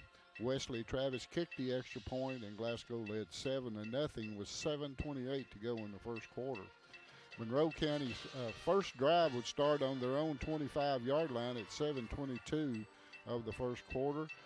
They did get much going, and they threw a pass, and David Dale, it was tipped up in the air by the receiver, and one of Glasgow's players tipped it again, and David Dale finally came down with it for the interception, and that would set Glasgow up in good field position at Monroe's 39-yard line with 5:52 to go in the first quarter. From there, Glasgow went on a 11-play, 39-yard drive, took 5:37 off the clock. Cameron Bull caught a 3-yard touchdown pass from Easton Jesse. Wesley Travis again kicked the extra point, and it was 14-0 with 25.1 seconds to go in the first quarter. Monroe County would take over their next possession on their own 15-yard line with 18.7 seconds to go in the first quarter. They would mount a drive that would take the clock down all the way to 4 minutes and 31 seconds. They got down inside the 10-yard line, and Glasgow stopped them on downs on a fourth play, pass play to the corner of the end zone. It was knocked down. So the Scotties took over after stopping them on downs at their own 13-yard line at 4:31 of the second quarter. From that point, Glasgow went on a 6-play, 87-yard drive to only 2:16 off the clock. Rico Crowder with a little end pass from off of the right side, took it from Easton Jesse and went 54 yards for the touchdown. This time the kick was no good. I don't know whether it was a bad snap, bad hold, or he just got a bad foot on it, but it went wide left and didn't even have a chance. First miss of the year for Wesley Travis, and Glasgow led 20-0 at that point. Monroe County would get the ball back, try a couple of Hail Mary passes, and they got it back with 2:09 to go and would mount a drive, try a couple of Hail Mary passes, which didn't work, and time would run out. So here at halftime, the Glasgow Scotties lead by a score of 20-0. Bruce? Thank you, Larry. Thank you, Larry. He turned his mic up. Well, it's turned up. I don't know what.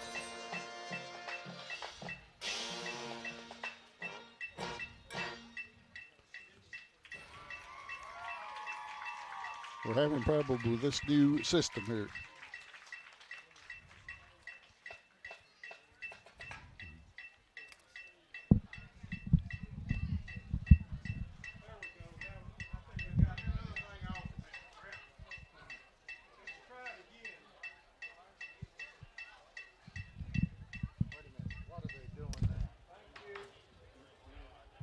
I just switched headsets. That makes it easier. That'll work easier. Let's look now at our Don Franklin Auto halftime show of the Garcia's Grill Sizzling stats. Let's look at our team stats first. Scotty's on top of the Falcons 20-0. Monroe County had 8 first downs. They rushed for 53 yards. They passed for 42 for a total of 95 yards in that first half. Scotties had 12 first downs, 59 on the ground, 123 through the air for a total of 182. One turnover in this game. That was by Monroe County. That was an interception. Glasgow did put it on the ground once, but they were able to get it back. The Falcons were penalized 3 times for 32 yards. Glasgow 1 time for 5. Each team ran 26 plays. Monroe County had it for 11 minutes and 45 seconds. Glasgow, 12 minutes, 15 seconds. Now for our Garcia's Grill sizzling individual stats. Braden Baxter's our leading rusher. He's the leading rusher in the game with 38 yards on 10 carries. Cade Turner had 2 carries for 17 yards. And Jamison Pettit have a -5 on 3. Of course, he lost several of that on that last kneel down. Pettit was 5 for 11 passing for 42 yards. He did throw an interception. His leading receiver was Branson Williams with 23 yards on 2 catches with a long of 11. Braden Baxter had 16 yards on 2 catches. And Travis Wood had 1 catch for 3 yards. Monroe did not punt in the first half. For Glasgow, our leading rusher in that first half was Gavin Neal with 29 yards on 6 carries with a long of 12. 10 yards for Rico Crowder on 2 carries. Hudson Gum had 1 carry for 10 yards. Cameron Bull had 3 carries for 6 yards, and Dalen Thomas 2 carries for 5 yards. Easton Jesse was sacked a couple times. He had 3 carries for a -1, but he had a big first down on a 14-yard gallop. Easton was 8 of 9 passing for 123 yards and 3 touchdowns. I believe that makes him 16 of 19 over the last game and a half for about 300 yards. His leading receiver was Rico Crowder with 66 yards on 2 catches and 2 scores. He had a long of 54. Jarek Martin had 3 catches for 35 yards, a long of 13. And Cameron Bull had 22 yards on 3 catches. He had a score with a long of 10. Glasgow did not punt in that first half. So here at our Don Franklin halftime score, halftime show, it's a score Glasgow 20, Monroe County 0. We'll return after a 3-minute timeout on WCLU Sports. This has been your Don Franklin Auto Scotties Football Halftime Show. The second half kickoff is just minutes away on WCLU. Are you looking for a new career where you'll be a part of a family-owned business for over 50 years? Walbert Trucking is a trucking company based right here in Glasgow. With Walbert Trucking, you'll get full benefits, great pay, and 401k. And you'll be home daily. Unlimited possibilities await you. Apply today and become a member of the Walbert Trucking team. 106 Sean Lane in Glasgow, 651-6784. We're not superheroes, but when people need us, we answer the call. We're not weathermen, but we know the Kentucky seasons like the back of our hands. For over 40 years, we've serviced any brand, anytime, with the same-day service guarantee. Now that's a big promise, and that's probably why no one else does it. So when dealing with your heating and cooling, call HVAC Services, and you'll have the right team by your side. When you come into Garcia's Grill, you're welcomed with a smile and you'll love the atmosphere. Garcia's was voted by the community as the best overall restaurant for the past 2 years. Great food at a great value. They serve fresh, delicious traditional Mexican dishes, incredible pasta, burgers, steaks, and seafood. People say you can never get burnt out on this restaurant because of all the amazing choices. Garcia's Grill, owned and operated by the Gomez Garcia family. Check them out on North Ray Street in Glasgow and on Facebook. Garcia's Grill, a different kind of Mexican restaurant. South Central Bank has been investing in the Glasgow community for over 50 years. During that time, we've learned a thing or two about hard work, relationships, and a vision for success. South Central Bank is designed to make a difference in the prosperity of our customers and the communities it serves. We want to be a part of your success. Visit southcentralbank.com. South Central Bank, member FDIC, equal housing lender. With a history of scoring touchdowns and breaking records, Dakota Elmore knows a thing or two about hard work. At Elmore Realty and Auction, his team, often referred to as the A-Team, applies that same work ethic in how they serve this community. With a combined 200 years of experience, the team serves our commercial industry, helps families find their dream home, and makes your auction an easy, profitable, and positive experience. Elmore Realty and Auction, trusted since 1935. Check them out on Facebook for listings and auctions. Hardee's 2 for $5 breakfast bake goodness into your morning. Choose a biscuit with sausage and egg, biscuit and gravy, or French toast tips. Any 2, just $5. Hardee's, goodness in the making. Get exclusive offers on the Hardee's app. Hardee's Double Deals pack double the charbroiled beef and melty cheese. Choose a double cheeseburger or bacon double cheeseburger starting at $2.99. Hardee's, goodness in the making. Get exclusive offers on the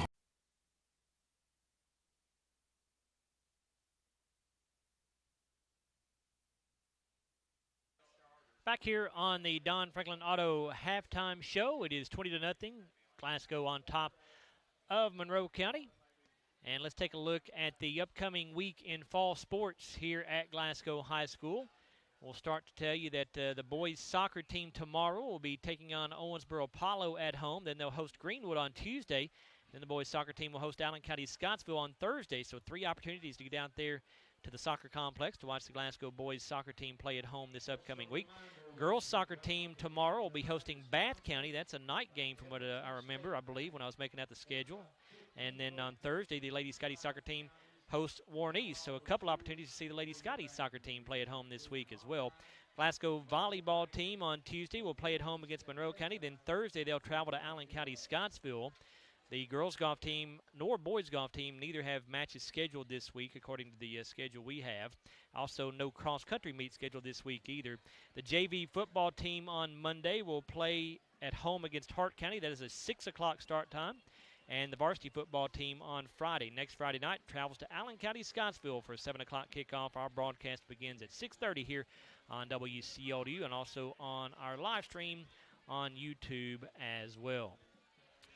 Want to go back and take a look at a big play in the first half. It was a 54-yard touchdown pass from Easton Jesse to Rico Crowder. Of course, if you're watching on our live stream, we'll tell you to take a look at your screen as this is the Hardy's hot and fresh play of the game as Rico Crowder made a nice catch and then turned on the Jets and outran everybody from Monroe County into the end zone for the touchdown. His second touchdown reception of the game. Easton Jesse was his third touchdown pass of the night as well. And then one more thing we want to get on here before the third quarter starts. I want to tell you again about the online ticketing option that's coming up for the Barron County game. Glasgow High School is going to be offering advanced online ticket sales for the Barron County game coming up on September the 15th. Online sales are expected to go live on Monday on gofan.co. That's gofan.co. It'll be a great way to save time to avoid waiting in line to purchase tickets at the gate the night of the game because it's going to be a big crowd here that night when Glasgow takes on Barron County. Tickets purchased online or at the gate will be $7. Tickets at the gate must be purchased with cash. You can find a link to purchase advance tickets on the school's social media platforms at Glasgow Scottie Sports on Twitter, Facebook, and Instagram. Or you can also visit GoFan and search Glasgow High School to see online ticketing options for that Glasgow Barron County game. We invite you to take advantage of that opportunity. Larry, what about keys for the second half here in the Scotties? Well, Glasgow just needs to be consistent on offense just like they have been. Played very good defense. Do that again. Don't turn the football over, and I think everything will be all right.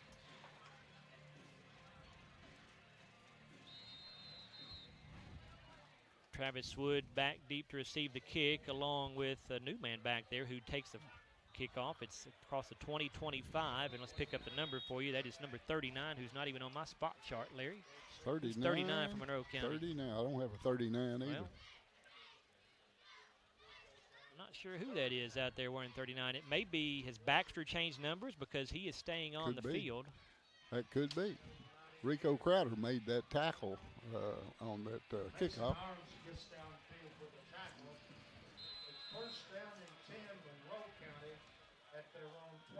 Yeah, I believe that is Braden Baxter, who has changed numbers from number 4 to number 39 if you're watching on our live stream.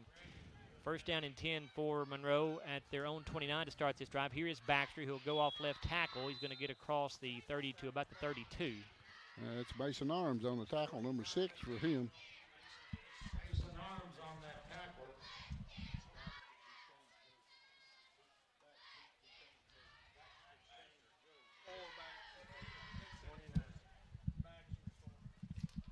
Pick up a 4 yards there for Baxter.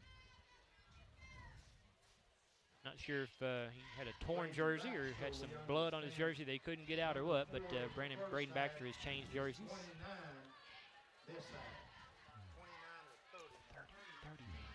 2 receivers to the right side. Here's the pitch to Baxter again around the right end. And oh, my goodness, he got taken out before he could get back to the line of scrimmage, I believe. That's our man right there, Kellen Stone.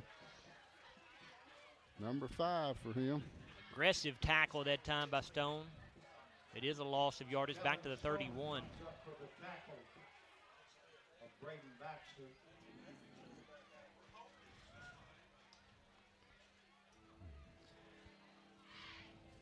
Third down and 9 after the loss there. Monroe at their own 31-yard line. 20-0, Glasgow leads. This is the opening drive of the third quarter. Turner and Baxter in the I formation. Fumble. Pettit fumbles the snap, picks it back up, and he's going to go down for a loss. Mason Arms got there first. Tackle number 7 for him.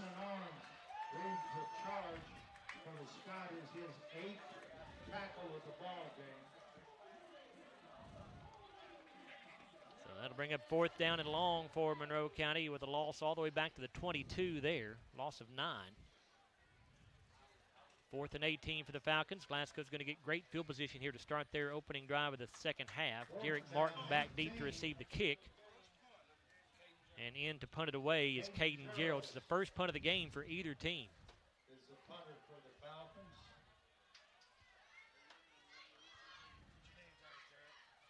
Good snap. Gerald's gets it away.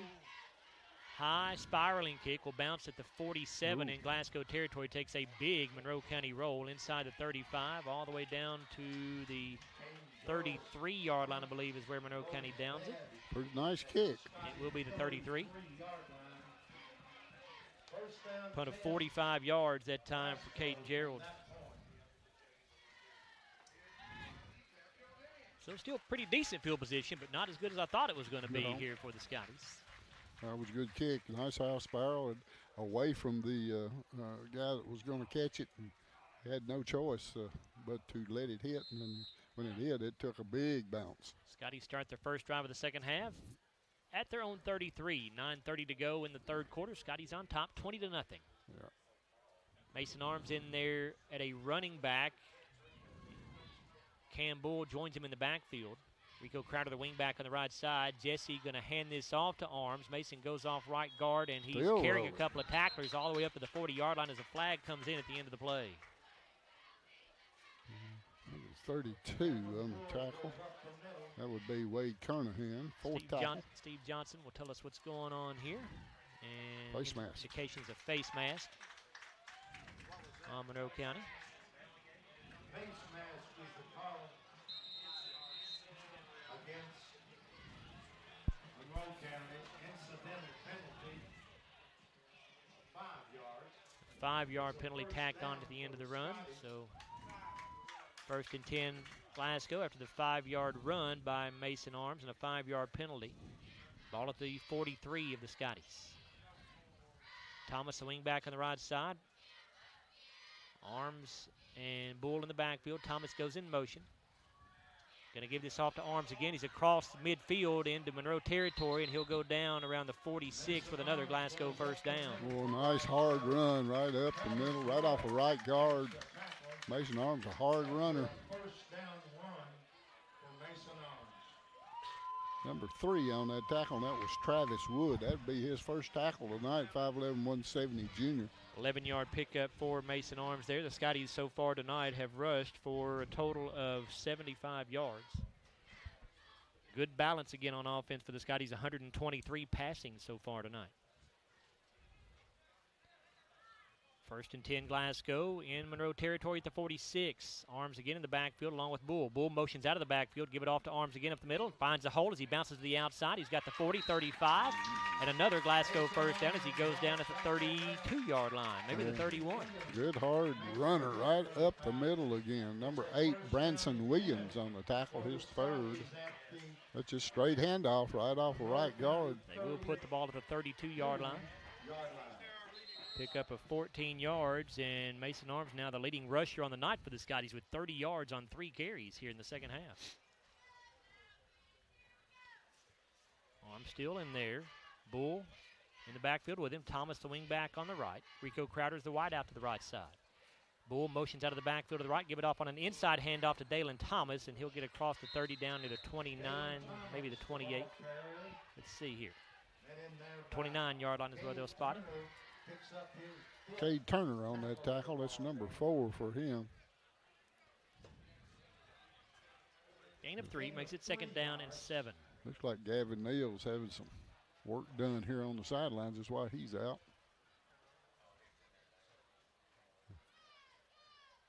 I don't know whether they're retaping him or what they're doing. Thomas and Martin go wide to the right side. Lucas Christian and Cam Bull wide to the left side. Kanan Allen's the running back this time. Jesse in shotgun. Christian goes in motion. They'll give him a little shovel pass as he goes in front of Easton Jesse and nothing doing. Monroe County going to drop him for a loss.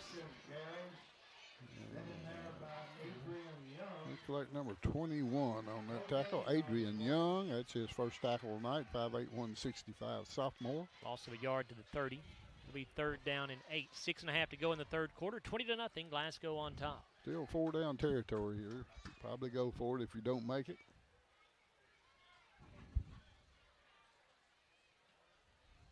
Two wide outs each side once again. Allen, the running back. Jesse, throw. Pass caught by Bull at the 33. Trying to make man miss. He does. He's going to get down to the 26-yard line. We'll make 4th down a little easier maybe. That's number 11 on the tackle. That will be Jamison Pettit. That's his first tackle of the night. 6'2", 175 senior. Pick up a 5. It'll be 4th and 4 for the Scotties at the Monroe 26.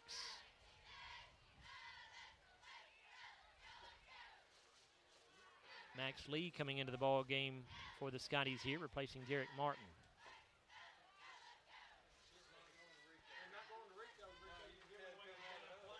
Crowder going to split out wide. Bull and Allen in the backfield. Thomas, the wing back, goes in motion. All right. And Monroe County, they jumped, they but didn't did call they it. come across? Let's see. We got a flag. Referee. Nope, timeout taken by Glasgow. No flag on a play. He did jump across, huh?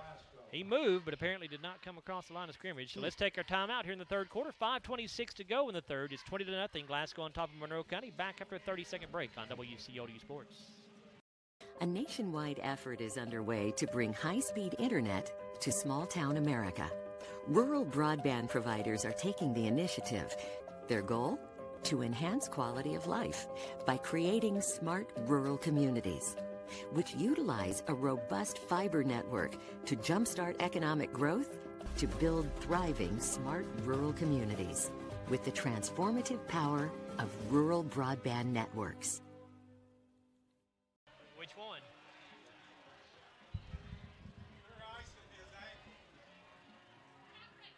$5:26 to go in the third quarter. 20-0 lead. Glasgow over Monroe County.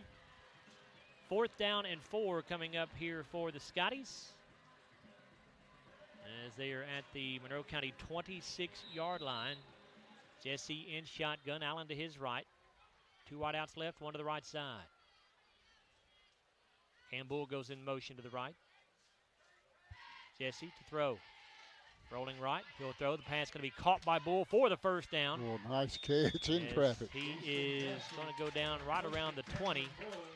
And you're right, Larry, there were a couple of defenders right in his area, and he made the catch. Good throw by Easton Jesse. I think it's number 2, Caden Gerald's with the tackle. That's his second on the night. Good strong throw by Easton, rolling out to his right. And Cam, he made a great catch in traffic. 1st and 10 Scotties as the drive stays alive. Glasgow converting on 4th down. It's a South Central Bank first down with 4:57 to go in the third.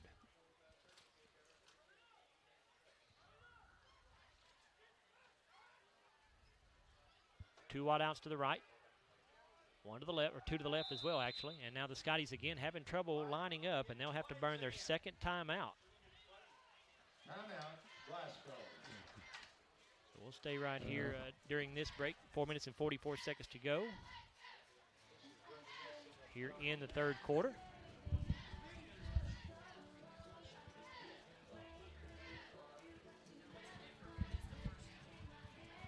And if you're watching on our live stream, we're going to go back and show you the first touchdown of the night. The 11-yard touchdown pass, or 12-yard touchdown pass from Rico Crowder to Easton, from Easton Jesse to Rico Crowder, excuse me. As Easton just lobbed that ball up into the end zone, and Rico used his size to go up there and get it. So that's one of 3 touchdown passes tonight for Easton Jesse.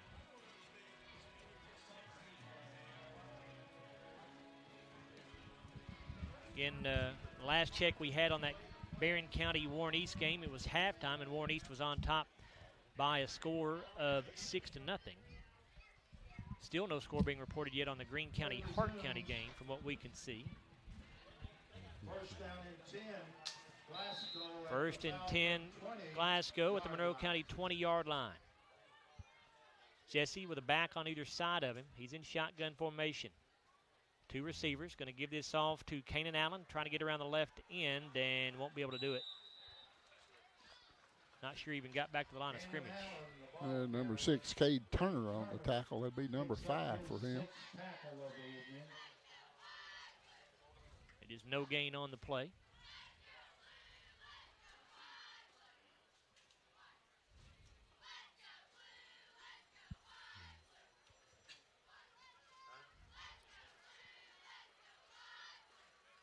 Second down, 10. Scotties will break the huddle with Lucas Christian going wide to the right side. Cam Bull and Jarek Martin wide to the left. Crowder and Kanan Allen on either side of Jesse in the backfield. The play clock down to 3 seconds. Bull going in motion. Ball snap with 1 on the play clock. Easton Jesse off play action to throw, and it's going to be incomplete. It was intended for Rico Crowder, but Easton was under pressure and really could not step into that throw. It was underthrown. It'll be third down and 10. That was Lennox Young again into the backfield, putting the pressure on the quarterback. He's done that a number of times tonight.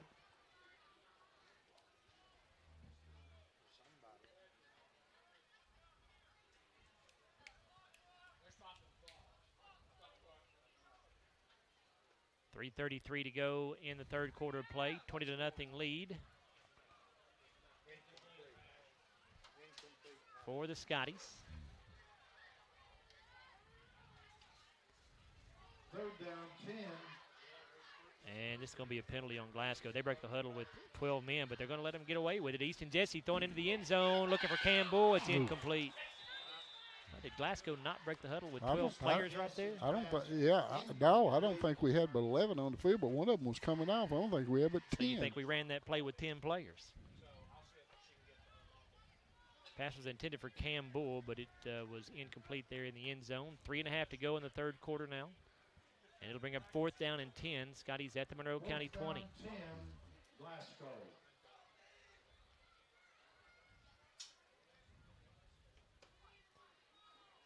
Bull and Crowder going to go wide to the right. Thomas will line up as a wing back on the left side. Allen is the running back to the right of Jesse.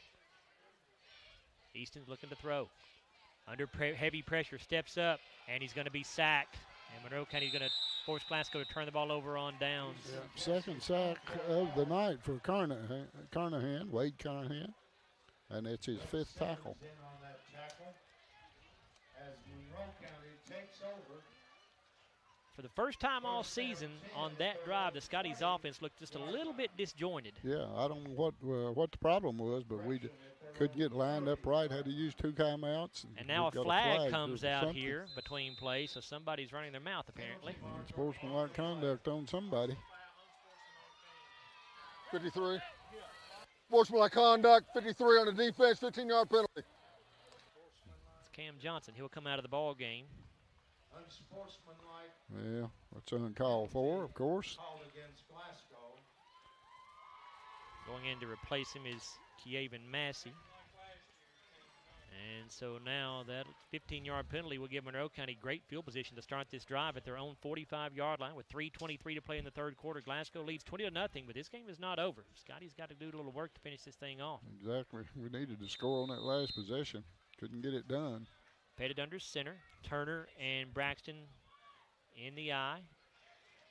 Going to give this off to one of the wideouts on an end around. That's Wood. He's across midfield. A flag is down on the play. This one may be coming back. For now, Wood has a first down in Glasgow territory at the 42, but not sure this one's going to stand. Max Lee made the tackle over there on that play, but it looked like it's going to come back. Referee Steve Johnson. Got a hold on offense, 10-yard penalty. Still. So the 10-yard penalty will make it first down and 19 as they will put the ball back at the 36-yard line. That's the 5th penalty tonight for Monroe County for 47 yards. Glasgow's penalized only twice for 20 yards. First down, 20. First and 19 for the Falcons. Pettit under center. 2 receivers to the right side. I formation behind Pettit. And Pettit to throw off play action. Under pressure. Lets it go down the left sideline. It's incomplete. It was intended for Braden Baxter. Somebody was holding Kavion Massey as he came through the line right there. Just turned him around. Max Lee there in the area in coverage, as was Mason Arms. Ryan Morgan also in the area for the Scotties.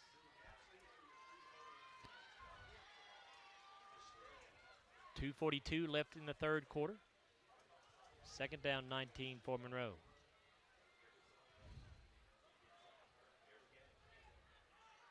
Second down, 3 men come wide to the near side. 1 man wide to the left as a single back is Turner. Pettit's in shotgun. He's looking to throw. Pettit under pressure. Gets by the first defender. He'll throw complete at the 45-yard line to Williams, and he's going to get it to midfield. complete to Branson Williams. Lucas Christian on that tackle. That's his first of the night, 5'10", 138 senior. They rule Williams down, Branson Williams right at the 50. Pick up a 14. It'll be 3rd down and 5. Third down, 5. Twin receivers to each side of the formation. Turner's the lone setback. Pettit's under center. 4-man front for the Scotties. And Pettit fakes the handoff, keeps it himself, follows Turner into the hole, and he'll get 3, maybe 4. He's going to be a yard or 2 shy of the first down. It'll be 4th and short for Monroe. Big Cam Johnson up there on that tackle. That's his second. After that unsportsmanlike conduct penalty, he had to go out for about 3 plays, but he's back in now. Pick up a 4, so it's 4th down and a yard for the Falcons.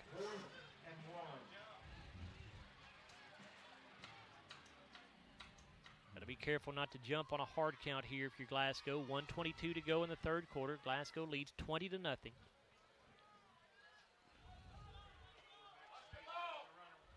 Two receivers right. I formation behind Pettit. It's a quarterback sneak. He'll have the first down. Easily.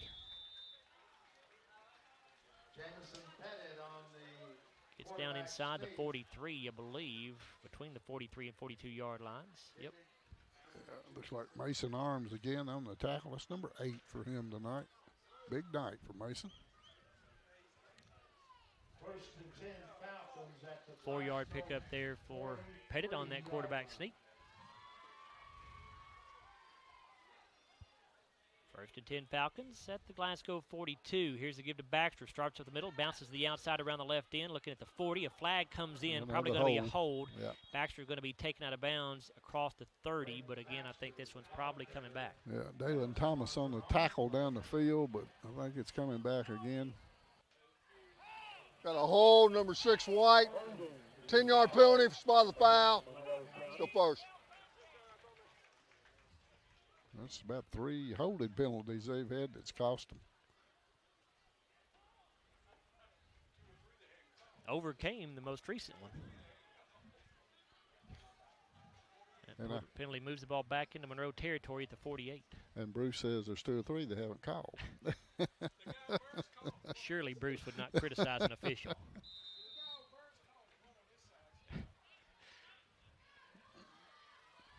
First down and 20. First down, 20. Trips to the near side, a single wide out left. Pettit in shotgun. He'll throw. Under pressure. Got sacked. Cam. Big Cam got in there and got him. 6'3", 273. 3rd tackle and a sack. All the way back to the 39-yard line, so a big loss there of 9 yards. That's pretty good size, 270 pounds, moves pretty well. And Monroe County can let the quarter run out here if they want to, and it appears they will. So we have reached the end of the third quarter of play. Glasgow still pitching a shutout. They lead Monroe County 20-0. We'll come back after a 1-minute timeout on WCLU Sports. Have you injured yourself playing a sport or exercising? Sports medicine experts at TJ Regional Health are trained to get you back on the road to recovery, whether you're dealing with sprains, fractures, knee and shoulder injuries, or other common injuries. Our goal is to prevent illness and injury in active individuals of all ages and help prevent future problems to maximize your performance. Find out more at tjregionalhealth.org/rehab. Patients first, team always. TJ Rehabilitation Services. Monticello Bank first opened its doors in 1895 as a single office in Monticello, Kentucky. Today, there are 21 MBC locations across the Commonwealth. From home loans to commercial lending, Monticello Bank offers a wide variety of convenient financial services and competitive rates from local people you know and trust. Visit them at 1434 Happy Valley Road in Glasgow and let them help make the financial side of your life a little easier. Monticello Bank, where people matter. Member FDIC, Equal Housing Lender.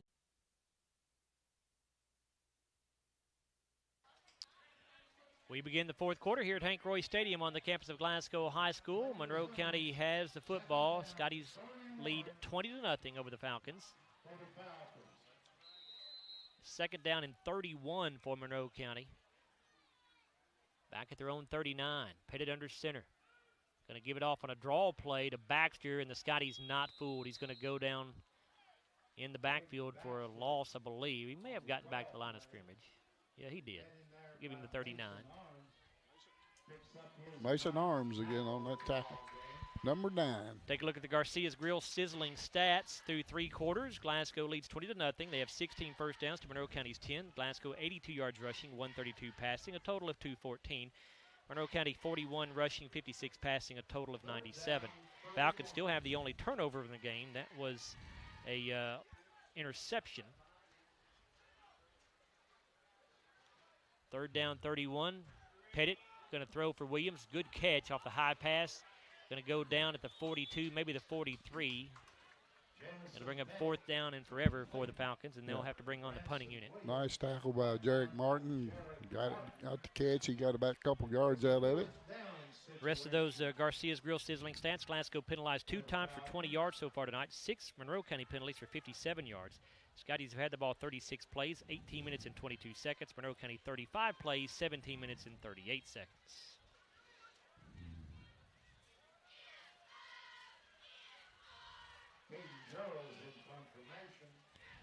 Caden Gerald's in punt formation for Monroe County. Jarek Martin back deep for the Scotties. High snap, Gerald's handles it, gets it away, end over end punt.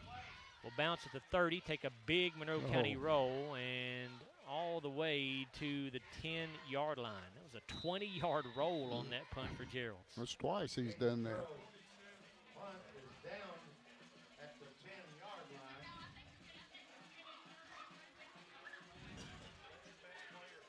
It's a punt of 47 yards there for Gerald. No return. So he's averaging 46 yards a kick tonight. 47 and 45, not bad.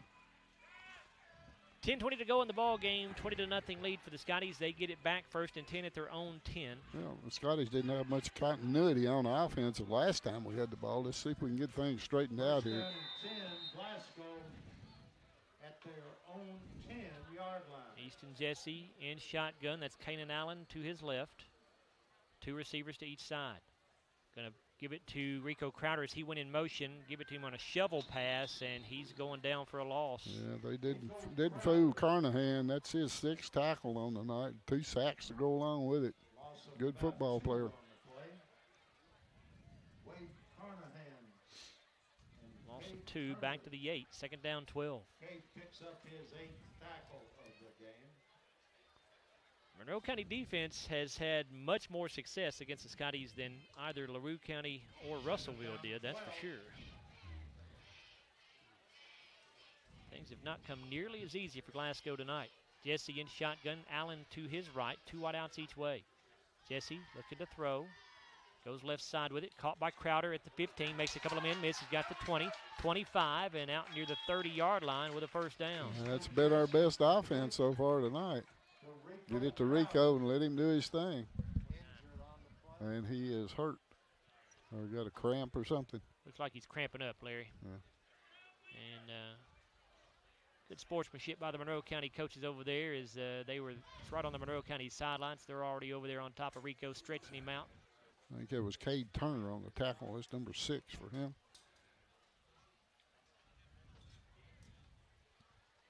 And while we have an injury timeout here, we will take a timeout as well. 9:29 to go in this ball game. It's 20-0. Glasgow leading Monroe County back after a 30-second break on WCLU Sports.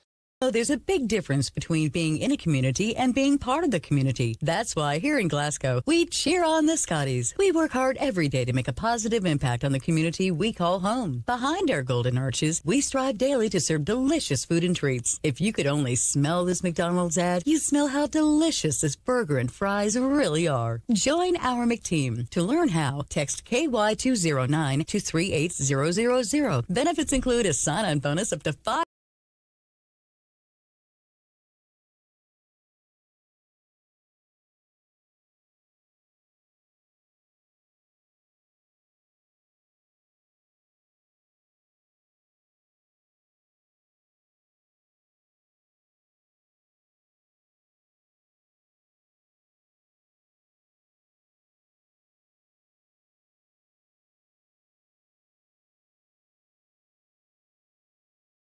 Give this one to Bull. Finds a hole at the middle. He's across the 35, across the 40. Oh, there he Keeps his goes. feet. 50, 45, 40. Has one man to beat. Gets by Williams, and now that does allow the Monroe County defenders to come up from behind and catch Cam. But another good run, this time by Cam Bull, who continues to have a nice night. He's down to the 32-yard line of Monroe County territory. Yeah, Caleb Cook had to run a long way to get that tackle. He broke 2 or 3, and then Cook came in and got his third tackle on the night. But a nice run by Cameron Brock. He broke 3 or 4 tackles along the way on that one. 38-yard pickup there for Bull. Barron County and Warren East still in a defensive battle. They have gone into the fourth quarter with Warren East leading Barron County 6-0.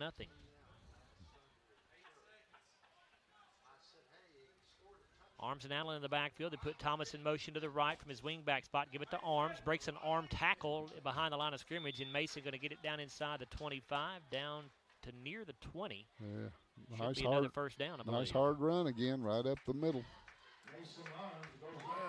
Looks like Jameson Pettit, his second tackle on the night.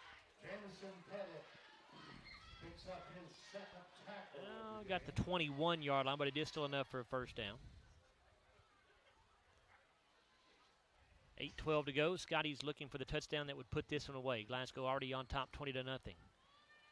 Thomas goes in motion to the right side. Allen in the backfield. They're going to fake to him. Easton Jesse to throw. Looking over the middle into the end zone. It is going to be batted away by Branson Williams of Monroe County. Good coverage that time. Lucas Christian was the intended target. Yeah, pretty good coverage there. That ball was thrown into. In there, he could have caught it, I guess. He'd had to make a heck of a catch to do it. 10-yard penalty. Oh, didn't see this. First down. The flag down in the backfield here. You say holding? I didn't catch it, Larry. See if you can find out what they did call there. It was a holding penalty, they say.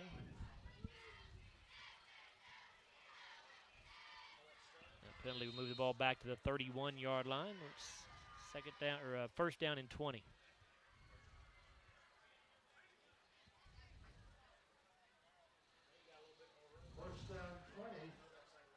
Back to split. That's Arms and Allen. Thomas going in motion to the right side. Christian the wide out to the right. Jesse fakes the handoff, going to keep it himself around the right end. Easton has some room. He's got the 25. He'll be run out of bounds around the 22 or 23. Travis Wood is the man that made the tackle, his second. Goes out of bounds to the 23-yard line, it looks like. Pickup of 8. Second down, 12. Okay, got plenty of time, and 3 downs to get this first down. Second down, 11. Arms and Bull in the backfield this time. Crowder goes wide to the left. Thomas, the wing back on the right. He'll go in motion. Jesse gives straight up the middle to Arms, and Mason will drag a tackler across the 20 down to around the 18. That's 53, Caleb Cook, fourth tackle.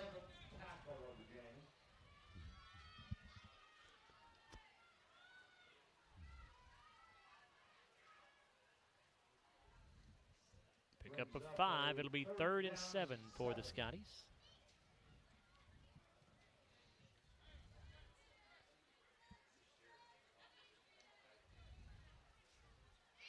Thomas, Bull, Martin all wide to the left side. Crowder wide to the right. Kanan Allen's the running back. Jesse's in shotgun. Jesse throwing right, caught by Crowder. Got to make a man miss. He you does, did. and he is going to go into the end zone. Touchdown, Scotties. What a juke move that time by Rico Crowder. Left the defender in the dust. And Rico Crowder has his third touchdown reception of the night. Wait a minute. Is there a flag, Larry? There's a flag right there. There he is, right in the middle of the field.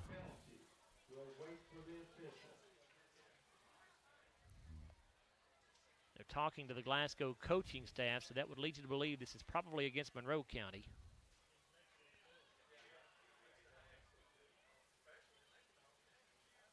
Jeff Garman talking with his offensive coordinator, John Myers, right now, trying to decide what to do about this decision here.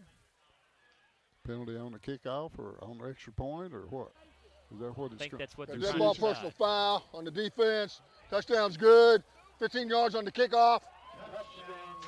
So that touchdown brought to you by Elmore Realty and Auction.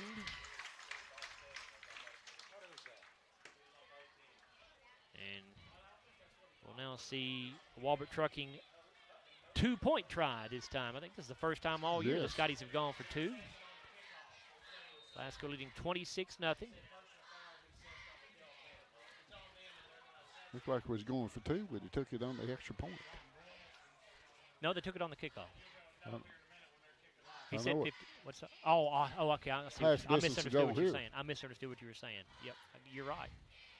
That would have got him a yard and a half closer. Jesse in shotgun. Allen to his right. Here comes Bull in motion to the right side. Jesse going to throw. Trying to get away from a defender. Throws as he's going down. It's going to be caught for the 2-point try by Cam Bull, and a flag down at the end of the play. So let's see what this is. See if this will stand. Glasgow thinks it's going to. They're coming off the field. Did they grab Cam Bull's face mask after he made the catch? Maybe we'll have two penalties on the kickoff. Officials discussing it.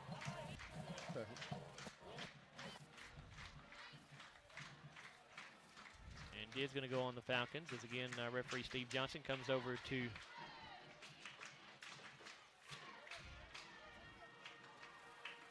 get this penalty call here from Steve Johnson. Touchdown's good, or extra point's good. A personal foul, face mask. Penalize it on the kickoff. That's going to be 30 yards of penalties against Monroe County on this kickoff. And if you're watching on our live stream now, we're going to show you our SCRTC fan cam. We invite you to join in and watch that.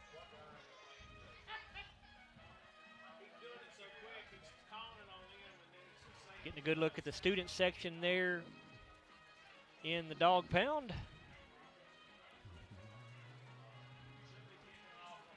And we'll go ahead and tell you that drive for Glasgow, 7 plays, 90 yards.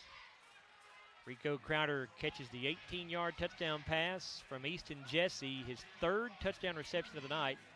All 4 touchdowns tonight have been passes from Easton Jesse. The 2-point try good as Jesse completes that pass to Cam Bull, and Glasgow leads 28-0, 6:58 to play in the ball game. Yep, good drive. Helped along by a few penalties by Monroe County, but we'll take it. So Wesley Travis will be kicking this ball 30-yard line from the Monroe County 30-yard line, and I'm going to go ahead and just predict. Onside kick. Well, either you're up 28-0. It's possible. That's true. But if you're not doing an onside kick here, I'm going to go ahead and predict Wesley Travis will have his second touchback of the season. You think that's a bold prediction? Yeah, or kick you think it through the upright. Yeah, I think you can maybe just go ahead and take the touchback right here. But we'll see what the Scotties decide to do. He's going to squib it. Well, maybe not. I don't know. I thought he was laying We'll it see. down, but he is going to onside kick.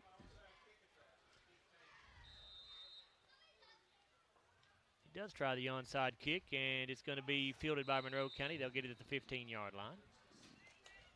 Wesley Travis's onside kick is fielded and down by Jared Denton.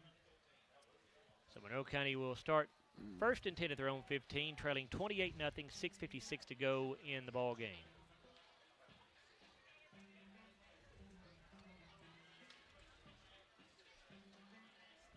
Told you Glasgow in action next week at Allen County-Scottsville. These Monroe County Falcons will play at home against the Barron County Trojans next Friday night.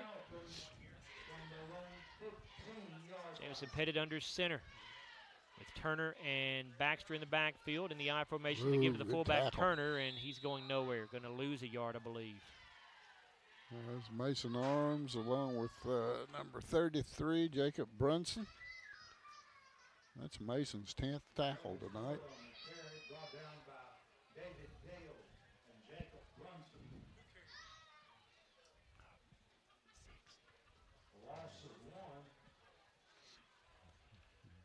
Loss of a yard there for Turner. Second down and 11 at the 14. Again in the I formation behind Pettit with a wide out each way. Pettit going to give to Baxter this time.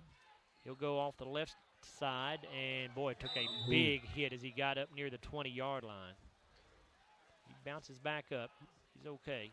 That was a big collision, though. That's a big old number. 78 on the bottom of that pile.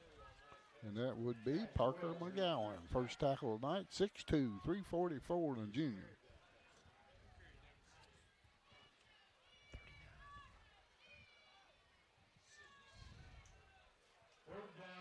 Third down 7 after a pickup of 4 yards there. Falcons have it at their own 19. Pettit in shotgun with Baxter and Turner on either side of him, a wide out to each side. Pettit lets the pass go, caught on a slant pattern by Williams. He'll have a first down across the 30 up to the 33-yard line, looks like. Jake Martin on the tackle, number 2 for him. Good pass, good pattern. He went out about 10, 12 yards, cut across, post pattern, and hit him perfectly with it. 28-0, Glasgow leads, 5:14 to go in this one. First and 10, Falcons. At their own 33. Pettit goes back up under center with an I formation behind him. Here's the give to Baxter. Trying to get away from a tackler in the backfield. He will get out to the 37-yard line, I believe. I think maybe actually the 38. Cash Wells on that tackle. That's number 3. Pickup of 5.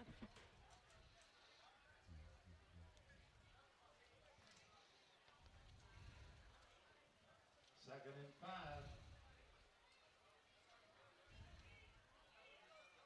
Again, an I formation behind Pettit.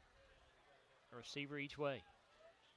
Pettit will give to Baxter. Starts to the left side, finds no room there, tries to cut it back to the middle, won't find much more luck there. Well, he is going to actually get across the 40 to the 41 or so. He got a few pretty good yards out of it. Frankie Ciance on that tackle, number 54. That will be his second tackle on the night. 3-yard pickup there to the 41. Third down and 2. So we hit the 4-minute mark to go in this ball game. Glasgow leads 28-0. Scotty's about to go to 3-0 on the year, and a date with Allen County-Scottsville on the road next Friday. Again, a wide out each way with the iron formation in the backfield. Quarterback sneak for Pettit on 3rd and 2. He'll have the first down around the 44. Yeah, run 2 quarterback sneaks and got good yardage on both of them. That's number 33, Jacob Brunson on that tackle. Number 5 for him. Well, they moved the ball to the 45-yard line, actually.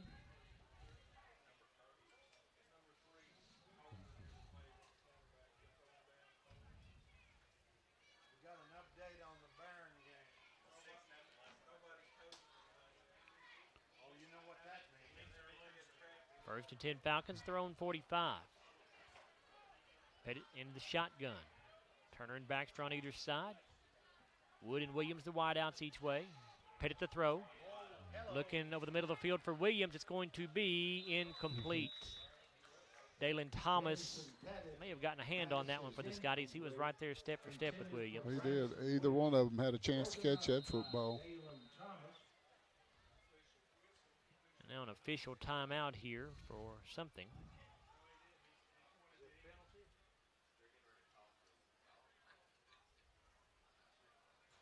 And referee Steve Johnson talking to Cam Johnson for the Scotties, and I can't tell who it is for Monroe County. It's number 6, I believe. Turner? Yep. Yeah. Cade Turner. Not sure if he's just trying to calm some tension down or what that was about, but 3:12 to go. 28-0 Glasgow. Second down 10 for the Falcons at their own 45.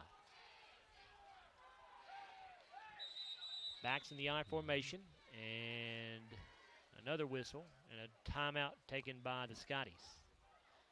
Timeout, Glasgow.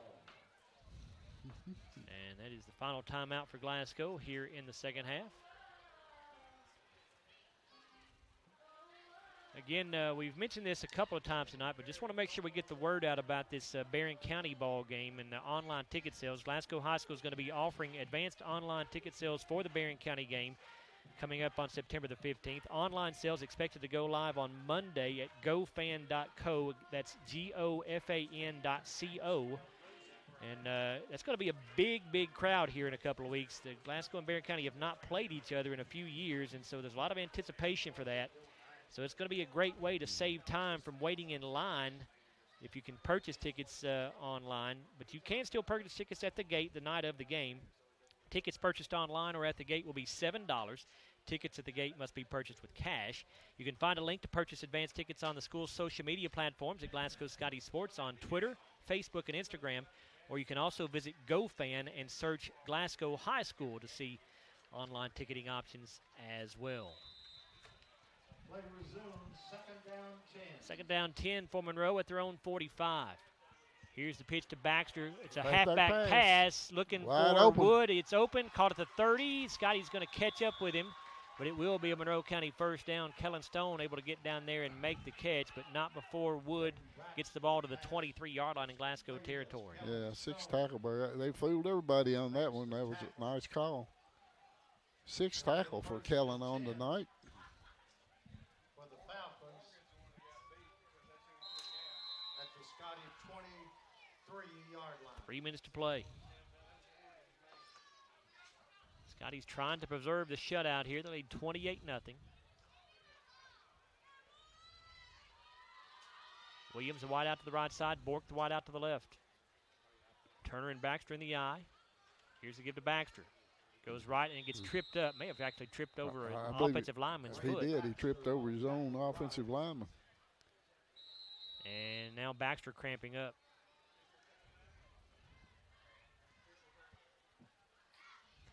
Baxter got the ball to the 21-yard line. It's a pickup of 2. Second down and 8. And Baxter up quickly. Larry, our Braves are playing a big-time series this weekend in L.A. against the Dodgers. Braves got a big win last night. That was a good ball game. I stayed up and watched that game. Good ball game. Braves are a fun team to watch this year. It's amazing to me that they have broken the franchise record for home runs with a month to go in the season. Did you know that? Yeah. They did it a couple of nights ago. Still another month to go in the season, so they're going to destroy the franchise record for home runs hit. Ronald Exuma hit his 30th last night, a grand slam, and he's stolen 30 bases. Yeah, the first player 30, ever. 30. First player ever to get to reach that mark. 60 stolen bases, right? 60 stolen bases and 30 home runs. Yeah, 30 home runs, 60 stolen bases. First player ever to do 60-30 in that category. Second down and 8 for the Falcons. And Pettit throwing into the end zone. It's going to be picked off by Jarrett Martin. He's returning across the 15-20, 25-30, 35, and he's going to go down at the 40-yard line. Boy, nice. He stepped right in front of Williams and just made the play. Nice. And for Jarrett Martin, his first interception of the season, and that will end the Monroe County scoring threat. So very good possibility Glasgow's going to be able to keep this shutout going, and a flag comes out at the end of the play. Jameson Pettit is the man that made the tackle. A return of 39 yards on the interception by Jarrett Martin. Pettit. Here's the sportsmanlike conduct on the white, 15-yard penalty. So that'll tack on 15 more yards from the 41. And now Monroe County has gone over 100 yards in penalties, 9 penalties against the Falcons for 102 yards tonight. Scotties have done very well in that category, only 3 penalties for 30 yards tonight for Glasgow. One of them unsportsmanlike, which we did need. 2:21 to go. Glasgow on top, 28-0. They'll take over after the interception return and penalty at the Monroe County 44. Crowder and Bull are the wideouts to the left side. Thomas and Martin wide to the right. Allen's the running back. Jesse in shotgun. Going to give it to Allen, up the middle with it. Kanan will get across the 40. Good hard run down to around the 37. Looks like number 6 on the tackle. That's Cade Turner. That would be number 7 for him. 38-yard line, or just inside the 38. You can go ahead and call it the 37. Pickup of 6, second down 4 coming. Under 2 minutes to go now. Scotties will be in no hurry. They just want to run this clock out and get out of here without getting anyone else hurt.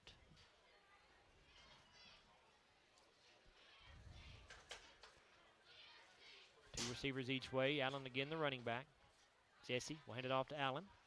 Slips a tackle in the backfield. He's across the 35. Still on his feet as he gets to the 30, down around the 29. Number 11, Jamison Pettit on the tackle. Number 4 on the night for him. Put him at the 30. First and 10, Glasgow. Scotties have had a lot of success running off for guards, off guard tackle on either side of the line.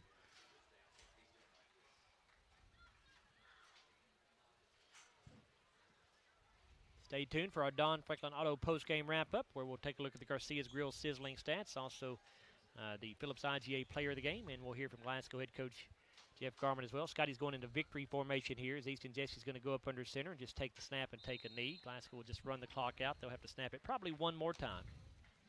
Easton Jesse takes the knee.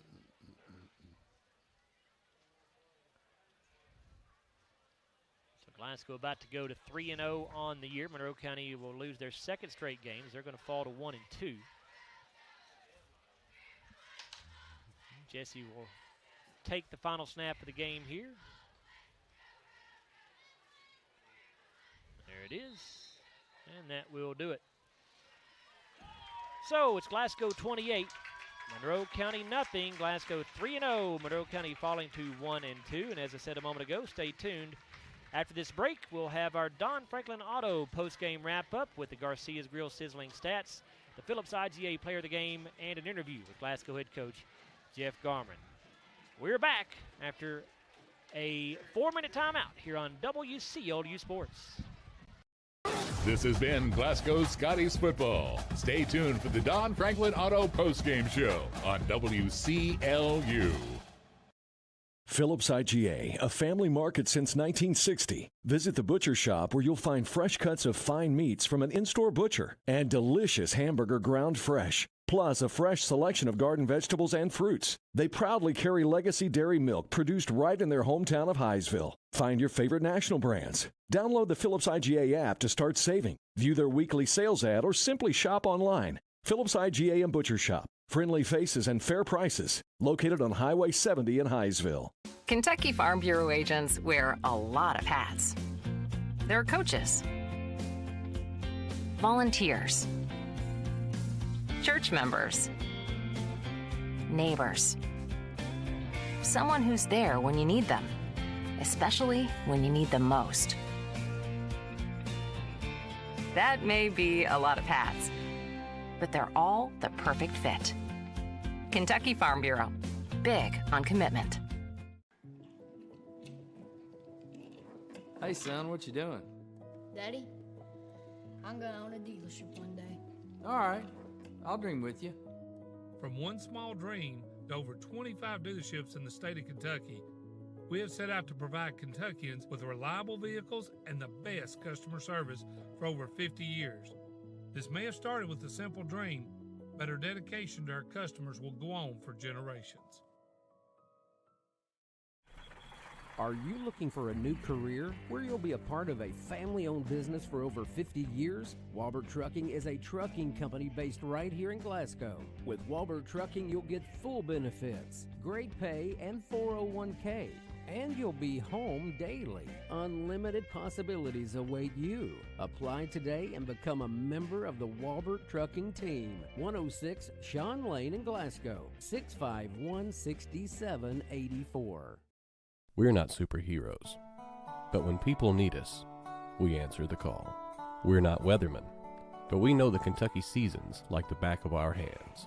For over 40 years, we've serviced any brand, anytime, with the same-day service guarantee. Now that's a big promise, and that's probably why no one else does it.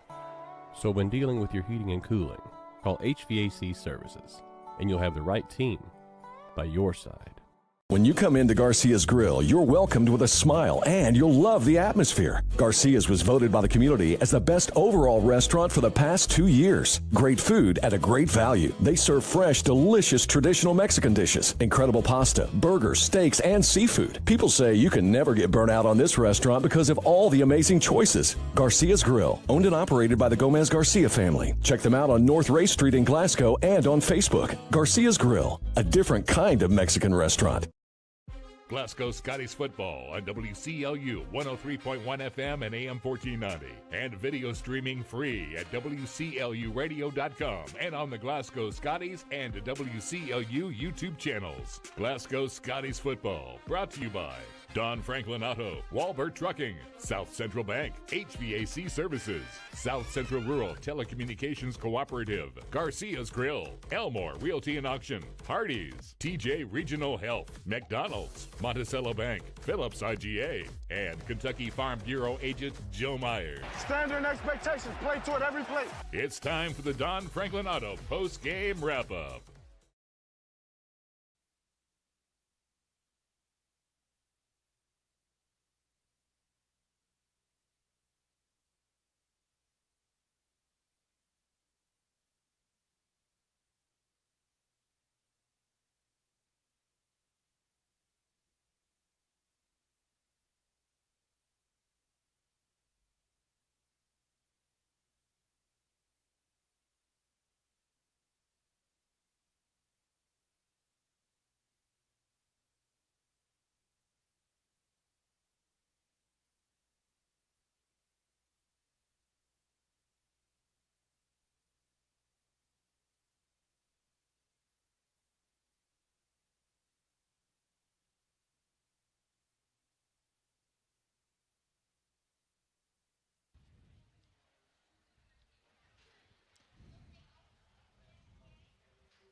And welcome back here to Glasgow High School, where the Scotties finish off Monroe County with a 28-0 victory. Glasgow now 3-0. Monroe County falling to 1-2. And it's time now for a look at our Garcia's Grill sizzling stats. And we'll begin that turning things over to Larry. Larry? All right, Joe. Glasgow won the opening toss, and they took the football, which they normally do. They would take over on their own 29-yard line after the kickoff. They would go on a 9-play, 71-yard drive from that point. 4:32 came off the clock. Rico Cowder caught his first touchdown of the night, a 12-yard pass from Easton Jesse. Wesley Travis kicked the extra point. It was 7-0 in favor of the Scotties. Monroe County would throw an interception on their first series. David Dale would come up with the interception for the Scotties.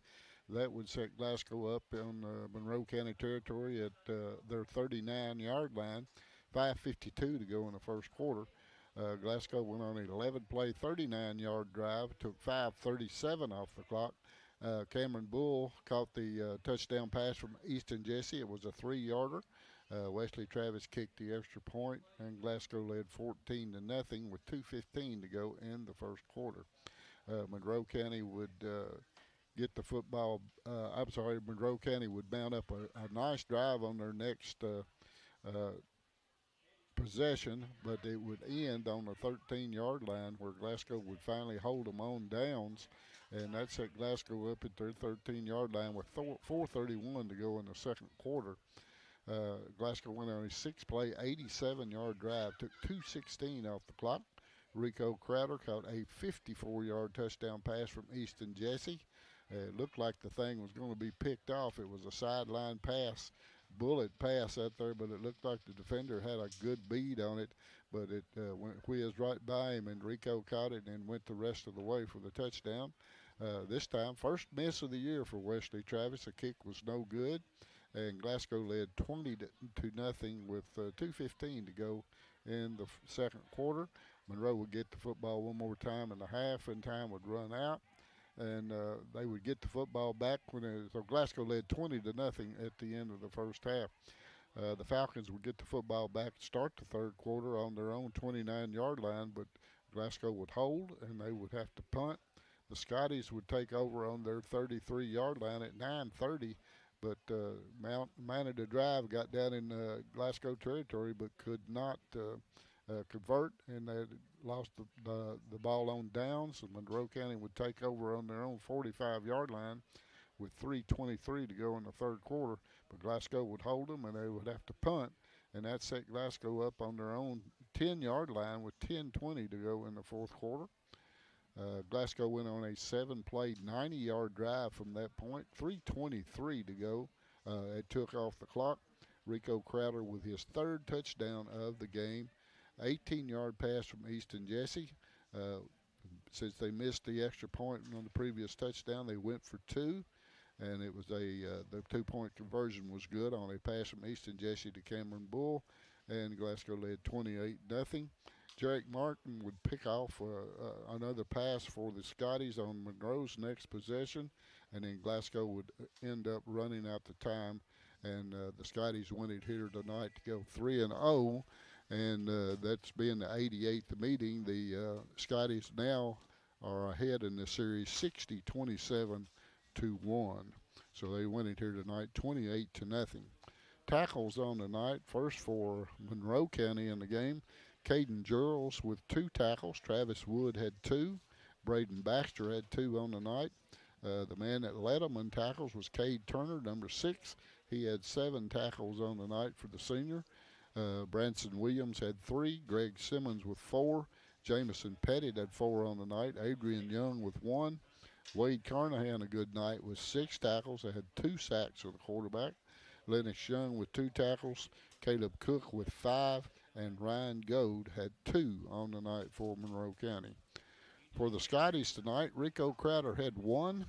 Gavin Neal had 1 on the night. David Dale with 2 and had an interception. Dalen Thomas had 3 tackles. Jarek Martin with 2. Lucas Christian had 1. Kellen Stone, a nice night with 6 tackles. Ryan Morgan with 3 tackles on the night. And Mason Arms leads the way tonight for the Scotties with 10 big tackles on the night for him. Cash Wells with 3. Jacob Brunson with 5. Let me go to the other page here. And Cam Johnson, a good night. 3 tackles on the night for Cam and a sack of the quarterback. Frankie Cianci with 2, and Parker McGowan had 1 on the night for the Scotties. So they win it here tonight, 28-0 to go 3-0 on the season. Bruce? Larry, if you'll give your seat up here, we're going to get Coach Garman in here, and we're going to give him a chance to talk to us a little bit about this ball game as the Scotties defeat the Monroe County Falcons by a final score of 28-0, and a lot of good stuff to talk about in this one with Coach Garman. And Jeff, Monroe County stood up a little bit stronger to you guys than the first 2 opponents here tonight. They have a pretty good ball club, don't they? It's a good football team. I thought they played well. I thought they did some good things, and tip your hat to them. Good football team. You guys, though, again, Jeff, with terrific balance on the night, 158 yards rushing, 169 passing, a total of 327. Your defense gets the shutout again, the second shutout in 3 games. So lots of good stuff for your ball club in this one. Thought our defense played well. We gave it just a few little plays, but we bent, but we didn't break, and made Monroe County earn it. And just thought our defense is playing really well, not giving up big plays. We did at the very end on a halfback pass, and that's something we've talked about all week long that they were going to run, and maybe it'll sink in once the kids realize that. couple kids who I thought really stood out for you on defense. Obviously, no surprise, Mason Arms leads you with 10 tackles on the night. He was all over the place. Kellen Stone is a kid, Jeff, who I think is playing really well on the defensive side as well. He had 6 tackles for you. He is playing well, and you know, he does a good job tackling. You know, he missed one early in the game, but after that he kind of settled down. You know, Monroe's a physical football team. And it was good for us. I think we got a little winded there before halftime, and I think the second half, you know, we played all right, but we kind of shot ourselves in the foot there a couple series on offense. But you know, overall, there's no such thing as a bad win. I appreciate our kids' effort. I appreciate how they played. I just thought it was a tough, hard football game. It was. What a night for Rico Crowder. 5 catches, 103 yards, 3 touchdowns, had a touchdown catch of 54 yards. And Easton Jesse throwing the football, 13 of 17, 169 yards, and he had 4 touchdown passes on the night. He did good. I mean, both of them. Get the ball to Rico out in space. You can see with his athleticism what he can do. And I thought Easton did a good job commanding the offense all night long.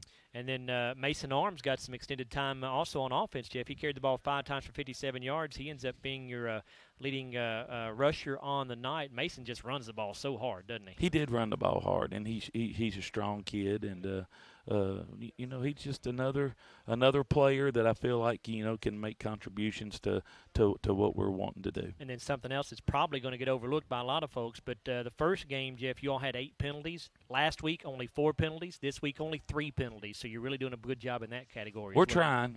A couple of those penalties, though, were kind of nonsense penalties that we didn't have to do. And but you know, we're a good football team. I mean, I'm not going to say we've got a solid little team. We've got really good kids, and that's what I'm most proud of. And they come out, they play hard every week. You know, some weeks may look better than others, but they're pretty consistent in what they do each week, and I appreciate that. Jeff, we appreciate your time. Congrats on the win. We'll see you next week. Thank you. Scotty head coach Jeff Garman, his ball club winning at 28-0 over the Monroe County Falcons here to go to 3-0 on the year. As we continue with the Garcia's Grill sizzling stats, we'll now turn things over to Bruce. He'll take a look at the offensive numbers. Thank you, Joe. I'll continue here with our Don Franklin Auto post-game show with the Scotties winning tonight 28-0. Monroe County had 14 first downs. They had 67 yards on the ground, 104 through the air for a total of 171. Scotties with 20 first downs. They rushed for 158, threw for 169 for a total of 327. We had 2 turnovers in the ball game, both by Monroe County. They were interceptions. Each team put it on the ground once but was able to get it back. The Falcons were penalized 9 times for 102 yards. Glasgow 3 times for 30 yards. Each team ran 48 offensive plays. The time of possession is very close. Monroe with 23 minutes and 55 seconds. Glasgow with 24 minutes and 5 seconds. Now for our Garcia's Grill sizzling individual stats. Leading rusher in the for Monroe County was Braden Baxter with 53 yards on 17 carries. Cade Turner picked up 16 yards on 3 carries. He had a long of 11. That was the only double-digit rush they had tonight. And Pettit had 8 carries for a -2. Jamison Pettit was 8 of 17 for 75 yards and 2 interceptions. Braden Baxter was 1 for 1 on that little halfback pass for 29 yards. Branson Williams was their leading receiver. He had 5 catches for 56 yards, a long of 16. Travis Wood had 2 catches for 32 yards, and that 29-yard pass from Baxter. And Braden Baxter also had 2 catches for 16 yards, a long of 14. One bright spot, Caden Gerald's 2 punts for 92 yards, a 46-yard average with a long of 47. For the Scotties tonight, our leading rusher was Mason Arms on 5 carries for 57 yards, a long of 14. Cameron Bull picked up 44 yards on 4 carries with a long of 38. Gavin Neal had 29 yards on 6 carries with a long of 12. 13 yards for Kanan Allen on 13 carries. Rico Crowder had 10 yards on 2 carries. Dalen Thomas had 3 carries for 8 yards. Hudson Gum had 1 carry for 10 yards. And Easton Jesse got sacked a couple of times tonight. He had 7 carries for a -3. Of course, his last 2 carries were kneel downs, so you got to take that into account too. But he was 13 of 17 passing for 169 yards and 4 touchdowns. I think last week he was 8 of 10, so that makes him 21 of 27 in the last 2 weeks. For I think he had 165 last week, so that's 334 yards in 2 weeks. His leading receiver was Rico Crowder, our player of the game, 103 yards on 5 receptions. He had 3 touchdowns with a long of 54. Jarek Martin picked up 35 yards on 3 catches with a long of 13. Cameron Bull, 5 catches for 32 yards and a touchdown with a long of 10. And Lucas Christian had that 1 catch for a -1 yards. But good game here by the Scotties as they move to 3-0, and we'll have to travel to Allen County next week, Joe. And should be a pretty good contest with Allen County if you compare scores with how they and Monroe County. Franklin Simpson had a 21-0 lead over Allen County-Scottsville at halftime, but last check it had gone to 28-21. And now Larry's updating me, and Franklin now leads 31-21. So Allen County-Scottsville came back in that ball game. They may end up losing it, but they've made a game out of it against Franklin Simpson. All right, so we need to take one more break here on the Don Franklin Auto post-game wrap-up. When we come back, we'll give you the Phillips IGA Player of the Game, and we'll set you up again for next week. Again, Glasgow winning at 28-0 over Monroe County, back after a 3-minute timeout on WCLU Sports. Central Bank has been investing in the Glasgow community for over 50 years. During that time, we've learned a thing or two about hard work, relationships, and a vision for success. South Central Bank is designed to make a difference in the prosperity of our customers and the communities it serves. We want to be a part of your success. Visit southcentralbank.com. South Central Bank, member FDIC, equal housing lender. With a history of scoring touchdowns and breaking records, Dakota Elmore knows a thing or two about hard work. At Elmore Realty and Auction, his team, often referred to as the A-Team, applies that same work ethic in how they serve this community. With a combined 200 years of experience, the team serves our commercial industry, helps families find their dream home, and makes your auction an easy, profitable, and positive experience. Elmore Realty and Auction, trusted since 1935. Check them out on Facebook for listings and auctions. Hardee's 2 for $5 breakfast bake goodness into your morning.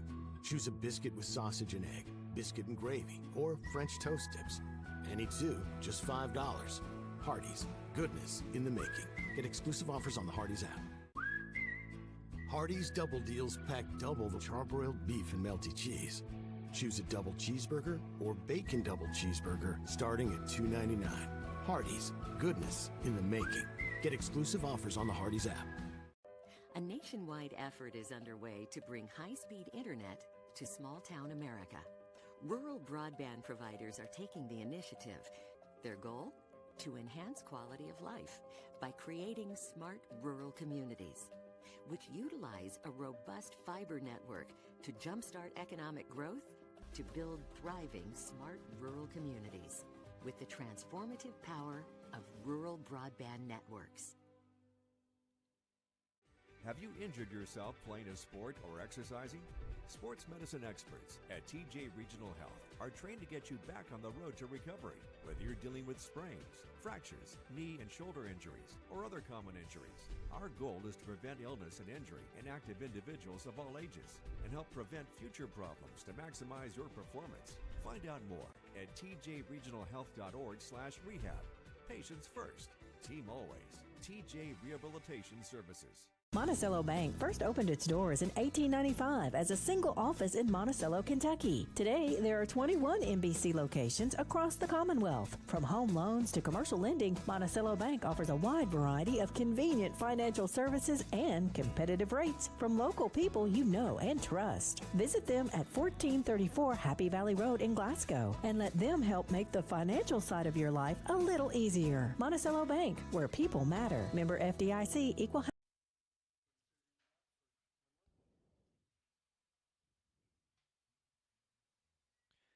Back here on the Don Franklin Auto post-game wrap-up, and we need to tell you that our Phillips IGA Player of the Game is the senior wide receiver, Rico Crowder. What a night tonight for Rico. He caught 5 passes, 3 of them went for touchdowns, a total of 103 yards receiving, He had a long reception of 54 yards. If you're watching on our video feed on our live stream, you can see all 3 of Rico's touchdowns tonight. Right there was his first touchdown reception of 12 yards from Easton Jesse. That was back in the first quarter. Next up would be the 54-yard touchdown pass that he caught from Easton. That was late in the second quarter of the game. You see making a nice catch and then a beautiful catch, a beautiful run after the catch to just outrun everybody from Monroe County to the end zone. And then his final touchdown of the night was an 18-yard reception, and this one coming midway through the fourth quarter, which pretty much put the game away for the Scotties. Gave them their final touchdown of the night, made a great juke move there about the 10-yard line to get by the defender and into the end zone. So Rico Crowder, our Phillips IGA player of the game. Again, 5 catches, 103 yards, 3 touchdowns along of 54. He also carried the ball a couple of times for 10 yards as well. Congratulations to Rico Crowder, and our thanks to Phillips IGA for sponsoring the player of the game.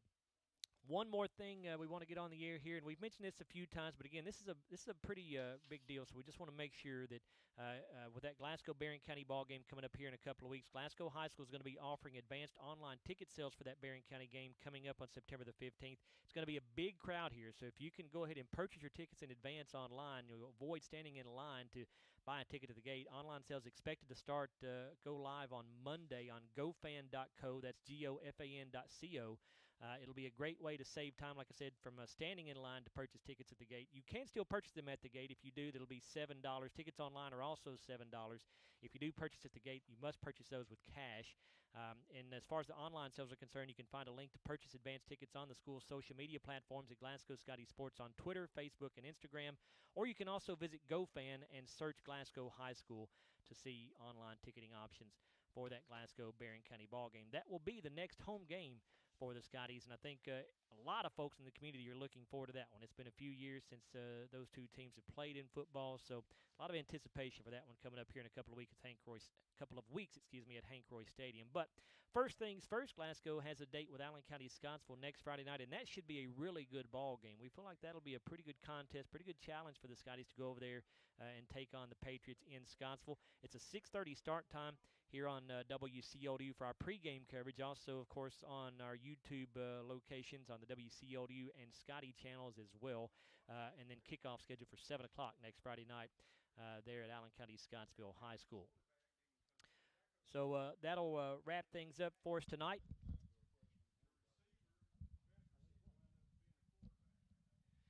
We do want to send out some thanks to folks, our camera operator, Alea, on the video stream, and also Will Perkins operating one of the other cameras on top of the press box as well. Matthew Clark, of course, our live stream producer. And I also, of course, want to say thanks to Mr. Kirkpatrick back in the studio for his production work on the board. And my partners, Larry Alexander and Bruce Tribune, want to thank them as well. Of course, again, your final score, Glasgow 28, Monroe County nothing. Scotties now 3-0 on the year. Monroe County falling to 1-2. I'm Joe Myers. Thanks for listening, everybody. Ball on WCLU 103.1 FM and AM 1490, and video streaming free at WCLUradio.com and on the Glasgow Scotties and WCLU YouTube channels. Glasgow Scotties football brought to you by Don Franklin Auto, Walbert Trucking, South Central Bank, HVAC Services, South Central Rural Telecommunications Cooperative, Garcia's Grill, Elmore Realty and Auction, Hardee's, TJ Regional Health, McDonald's, Monticello Bank, Phillips IGA, and Kentucky Farm Bureau agent Joe Myers. Your home for Glasgow High School Scottie Sports. WCLU, a presentation of Forever Communication Sports.